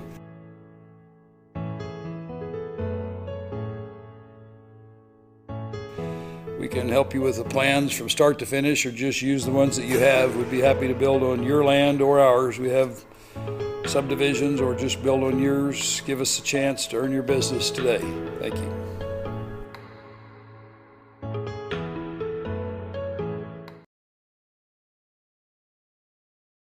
And pest control. Spiders, ants, fleas, scorpions, mice, rats, general pest control, termite control. We do it all. Independently owned and operated right here in Choctaw.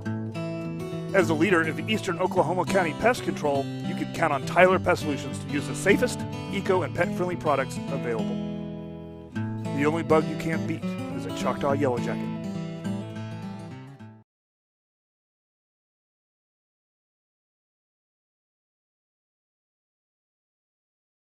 All right, we're back. You just saw that Tyler Pest Solution Border Collie. That's a nice dog. I got to meet that dog. I was checking on McConnell. He's down on the sidelines. He's walking around fine. So, he went out injured early, and looks like he's. When you look at the scoreboard, is there any reason to put him back in? No. Okay. I just want people to know that I believe he's okay. So I don't think it's anything that's going to be detrimental. There's the kickoff. Goes to the 3-yard line. And that's a nice little run back, little spin move. And there he gets tackled. He gets dragged down by number 34. Is that Griggs? So Sparks on the run, and 34, that's Griggs. I think that's Griggs that makes the tackle. Sparks had some. He had some daylight out there. And so it's going to be running clock, which if it's 32-yard line. If it's a running clock, that means I can keep up with it. And that means we may get one more possession. Maybe. We'll see. I was going to tell you it's 11:18 left in the fourth, but really it's 11:10. And you can just watch your clock. 11 minutes from now, the game will be over. So 1st and 10, ball in the 31. And here we go. There's the inside give. That same play, number 7, as they played earlier. And we stayed at home, and we threw him out of bounds. Yeah, did they flag us? No, I don't think so. As A.J. Lynch. I mean, it looked like a clean tackle. I just didn't know if they were out of bounds. We stayed at home, and we played where we were supposed to play.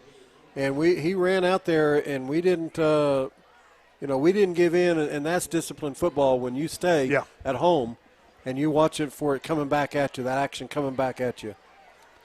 So good play over there by, did you say that was A.J.? A.J. Lynch. A.J. Lynch, good play. Pickup of about 2 or 3. And now that's taken a minute and a half, so here we go with 2nd down and 6. Well, out of bounds, but the clock still runs. It's going to be an early night. Do we want to just wrap it up as they play, or what do we want to do here? Well, that's a takedown. Yeah. And we got the ball. We took the ball away from him. Yeah, he went down first. Well, let's get that young man's name and number. That looks 57. Was in the backfield and took the ball away. Yeah, that's Caleb Bastida. Great job, Caleb, as he gets a chance to play on Friday night, and he takes the ball away from the ball carrier and throws him down on the way. That looked like a wrestling move as he's taking it, going in for a takedown, and the other guy's backing up. And then you grab his legs and he goes down. Only we didn't get 3 points. That's true. Or a that's takedown. True. We didn't get 1 point. I think that's how wrestling goes, isn't it? Oh, wow. More scores. U.S. Grant 21-0 over Western Heights. Wow. Northwest Classen is getting beat by Classen SAS 50-6. Oh. Ooh. And Lawton. Ted Durrell is at Classen School of Advanced Studies, or that Classen School? Yeah. There's a pass completion, first down out to the 35. And making that tackle, let's get that number over there. It looks like it's, I can't tell. Is that 52? Or was it the other guy? No, it's 46. Sure. 46, I believe it is out there. 46. 48 or 46. Peyton Bryant. Yep. First and 10. Yeah, Ted Durrell, that used to coach here, is now at Classen School. So he's the head coach, and they're up 56 to what? 50-6. Over who? Northwest Classen. Northwest Classen. The other Classen. And then Stillwater is up 24-6 over Edmond Santa Fe. That's really what we care about. Yep. Ball comes out to the midfield, 50. So your clock is correct on the scoreboard as we wind this up. Just really, I'm very excited about next week. We're going to play an excellent team, a huge school, all men school of Dallas Jesuit. It's a private school, and I think they got about enrollment of about 2,000. Yeah, they're a Roman Catholic. It's a Roman Catholic school. But they play some pretty good football out there, and they play really disciplined football, and so that's going to be a very true test. And they're playing big. They play big boy schools in Texas. Yep. They're playing. Yeah, we got to go ready to schools. play for sure. You know.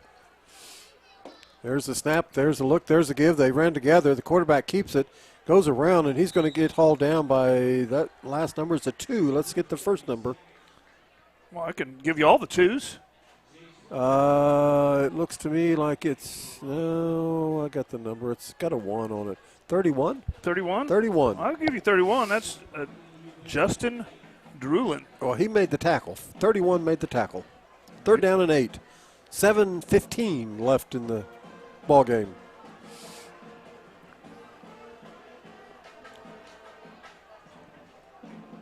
All right. So here we go. We got third down and 8.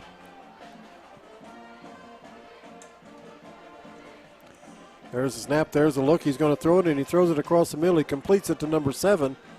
It's going to be just short of the first down, being a 4th down and 1. They're on the coverage for the Yellow Jackets. Yeah, number 11. Yeah, that's 11, and that is Corey Childs. He made the feed. Oh, they gave him the first down. That's fine. Give him the first down. You know, let's get him backed up. Let's see if we can hold him out. 6:30 left to play.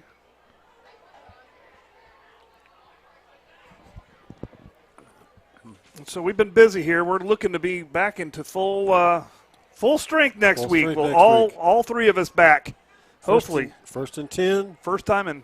There's the give up the middle, and he's going to get about 3. And the interior of the Yellow Jacket defense makes a stop. Now going in the game is number 17 for the Yellow Jackets. Let me get that young man's name for you. Number 17. Looks like that is Nick Nolan. Nick Nolan. All now right. in the game. We got a couple tweets out there. We got welcome back, Mr. Dooley. We missed you. Oh, hell you about that. That's been a long ride. From Pat Rush out there, and then Raymond Wallace. Thank you, Pat. Is thanking us for showing the halftime show. Those kids have a serious amount of talent and work their tails off, and that is truth. That is true. That is the truth, and that's why we want to we're going to bring it as add the movements, and hopefully we'll bring every single show that they do here so we can see that progress too. There's an incomplete pass. On the coverage is number 17, the young man that just came in for the Yellow Jackets. That's Nolan. It's number 17, and that's Nick Nolan. And so it's third down and 7. Yeah, it's good to be back. I found the booth. I had to get directions twice, but I made it up here and came early and thought I was in the wrong place because I got here before anybody else was, and I thought, somebody's fooling me. But we found the booth, and we're here, and we're glad to be back. Oh, yeah. We'll be in full strength next home game for sure. There's the inside pass. It's nice complete look. to number 8, and there's an open field tackle for the Yellow Jackets. And that's a Pinto to and 32 makes the tackle over there for the Yellow Jackets, open field tackle. Yep. Pinto to Reyna. And 32 on the Yellow Jackets. Looks like that's Troy Barker? Troy Barker. Number 32 is sophomore. Fourth down and 1. All right. While we're waiting for the play, let's thank EOC Tech, Tyler Pest Solution, SWM & Sons, McConnell's Wrecker Service, Dr. Tracy Gaspera DDS, Middell Vision Source, Dave's Driving School, Cantrell Roofing, Darren McKelvey Farmers Insurance, and of course, the place to get the chicken, Cane's Chicken. Cane's Chicken. There's a first down as they run the ball up the middle. 3.5 minutes left in the game. And it's a first down, the ball on the 33. So it's good these guys are getting a chance to play some football on a Friday night that, oftentimes teams don't let the other guys play. They just keep their regular guys in there. But our coaches are, if you're out there practicing and we get a chance to play you, we're going to play you, Well, and this means even if they never see the field again, which we hope they will see the field. Oh, wow. They hit that quarterback hard. He threw it out of bounds. Did. Who is that? Let's get that kid's number, or 51, is it? Let's see. What? We need to teach these guys how to turn to face the press box after making a good play. You play and look at the stands and raise your hand. That's 31. That's 31, yeah. We want to get your name. That's William. Nope. I'm about to say it wrong. That's Justin Drulin. Druin. That quarterback, all he saw when he threw the ball was Drulin. Well, that's not what I meant to say, Druin. That's all he saw was him coming at him. Well, he didn't see. He saw mainly the turf. Yeah. I don't think he saw him until it was too late. He saw Big Blue right in front of his face. Just a little handoff. There's a handoff up the middle. He got chopped down by the. Who is that? That's going to be number 17, I believe. Let's take a look. It's number 11. Number 11. That's Childs again. Childs, what a great tackle there, my young man. 2.5 minutes left. Great tackle. 3rd down and 5. All right, we got to tell the audience. Are we doing a wrap up now, or are we doing a wrap up after? I don't think many of them are going to stay with us, so I think we'll just go ahead and wrap it up now and tell you that we'll see you in Dallas next week. Next Friday night, we'll be in Dallas. We will. We'll bring you all the There's the screen pass, and it's incomplete. We'll bring you all the Yellow Jacket you can handle, and it is going to be a true test. This is going to be a. We're going to be leaving early for Dallas. You can tweet us and let us know where we ought to stop along the way. If you got a favorite stop, we might stop, take a picture, and we might tweet that picture out. So we might make as many stops as we can. I don't know about that. We got to take care of business. We got to make sure we get set up and get these shots. Well, first stop I make when I cross that border is I'm headed to Buc-ee's. You're headed to Buc-ee's. Oh, wait, they're not a sponsor, are they? No. Okay. I go to that. Oh, there's a. Oh, man, he almost got it. He turned the wrong way, then turned back around. Incomplete pass. Buc-ee's is one of my favorite stops. I don't know if you guys have ever been to Dallas or been that way, but I have. I've been to Dallas. It's a good place to stop. And honestly, it really is. They do have good restrooms, but I want that check before we talk much more about Buc-ee's. What check? Advertising check. They don't need free advertising. I see. Well, they always get checks from me, so I don't know. They never give me one. I always give them some. But, yeah, they got the best bathrooms. But if you guys got a favorite place in Dallas, let us know. We'll try it out. Yeah, we'll definitely try to tweet out some pictures. We'll be a little bit more full strength. We'll still be a little diminished strength just because of the distance. Is Mr. Bass coming back? He's going to be back. I don't know how. We're not going to travel. We're not doing tag team? We're not going to be able to travel with students. It's just too far. We'll get back too late. But that will be the only one this year. So, hey, Sandy Cottom, we're glad that you tuned in. We're glad you're still with us here. Oh, there's a flag. Sandy always takes the gate and keeps the gate at the games and works all the volleyball games and is a retired teacher and a supporter of Yellow Jackets, thick and thin all the way through. So thank you, Sandy, for listening in. I'd like to thank my wife for listening in. She's at home listening in. Vic, thanks a lot for listening in. And for everybody else out there, we enjoy bringing this broadcast to you as the game ends at 63-6. And the Yellow Jackets victory as we go to the center field and sportsmanship abounds here at Choctaw High School. Let's see if we can get that. There we go. Get the camera on, and this is what I like. This was definitely a one-sided game. Last year was a one-sided game, so I guess we evened up the series. Sringdale might be down, but honestly, I don't think it's so much that they are down that we are up. And you know what? It's respect. It's respect for them. They respect us. We respect them. And you know what? You play your heart out on the field, and after the game, you shake hands. You congratulate each other. Well, in this kind of environment, good luck. Absolutely. They may never see any of these kids again. Good luck in Arkansas, guys. Good luck in Arkansas. Absolutely. Good luck in Oklahoma. Let's both go win state championships. Yeah, there's a lot of class going on out there. I like the gold standard. I like how they're just really living up to it and showing class. And the war's over. Our coaches it's visited been with won, them. and so we're friends again. We're coming over in front of the band for the alma mater. So here we go. Let's go get that. We're going to get a shot on that. We're going to try. We'll see. Coaches are coming over, led by Coach Corbin. He's the first one over here. He tells the guys, come on over here, guys. Let's go. I'm going to make sure we got that shot, and then I'll let you know. All right.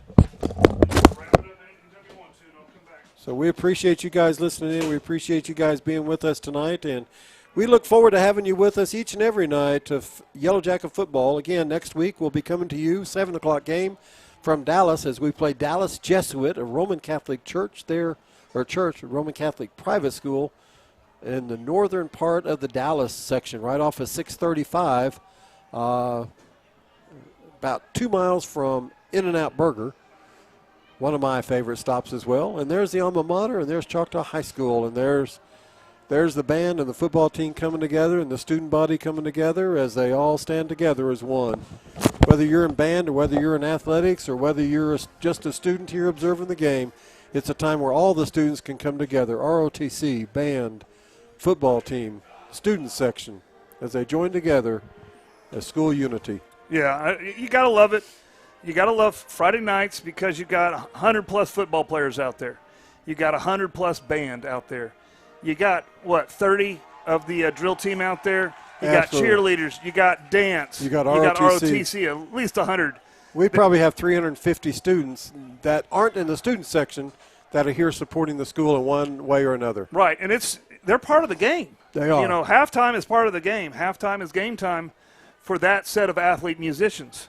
And I call them athlete musicians because what they're doing out there is not easy to play an instrument and dance and move and do all that kind of stuff. Absolutely. Well, I'd like to say a shout-out to Tom Williamson, one of our previous superintendents that's listening in tonight. Thank you, Tom, for letting us know that you're out there listening. We appreciate you tuning in, and we look forward to bringing you football each and every Friday night as we move throughout the season, especially next week as we're out of town in Dallas. Yep. So I think that really wraps this up. They're going to huddle up, and I think we need to go ahead and head to the house. Let's pack it up and let's go, and we look forward to seeing you next week. And until then, you guys keep it classy out there. Definitely.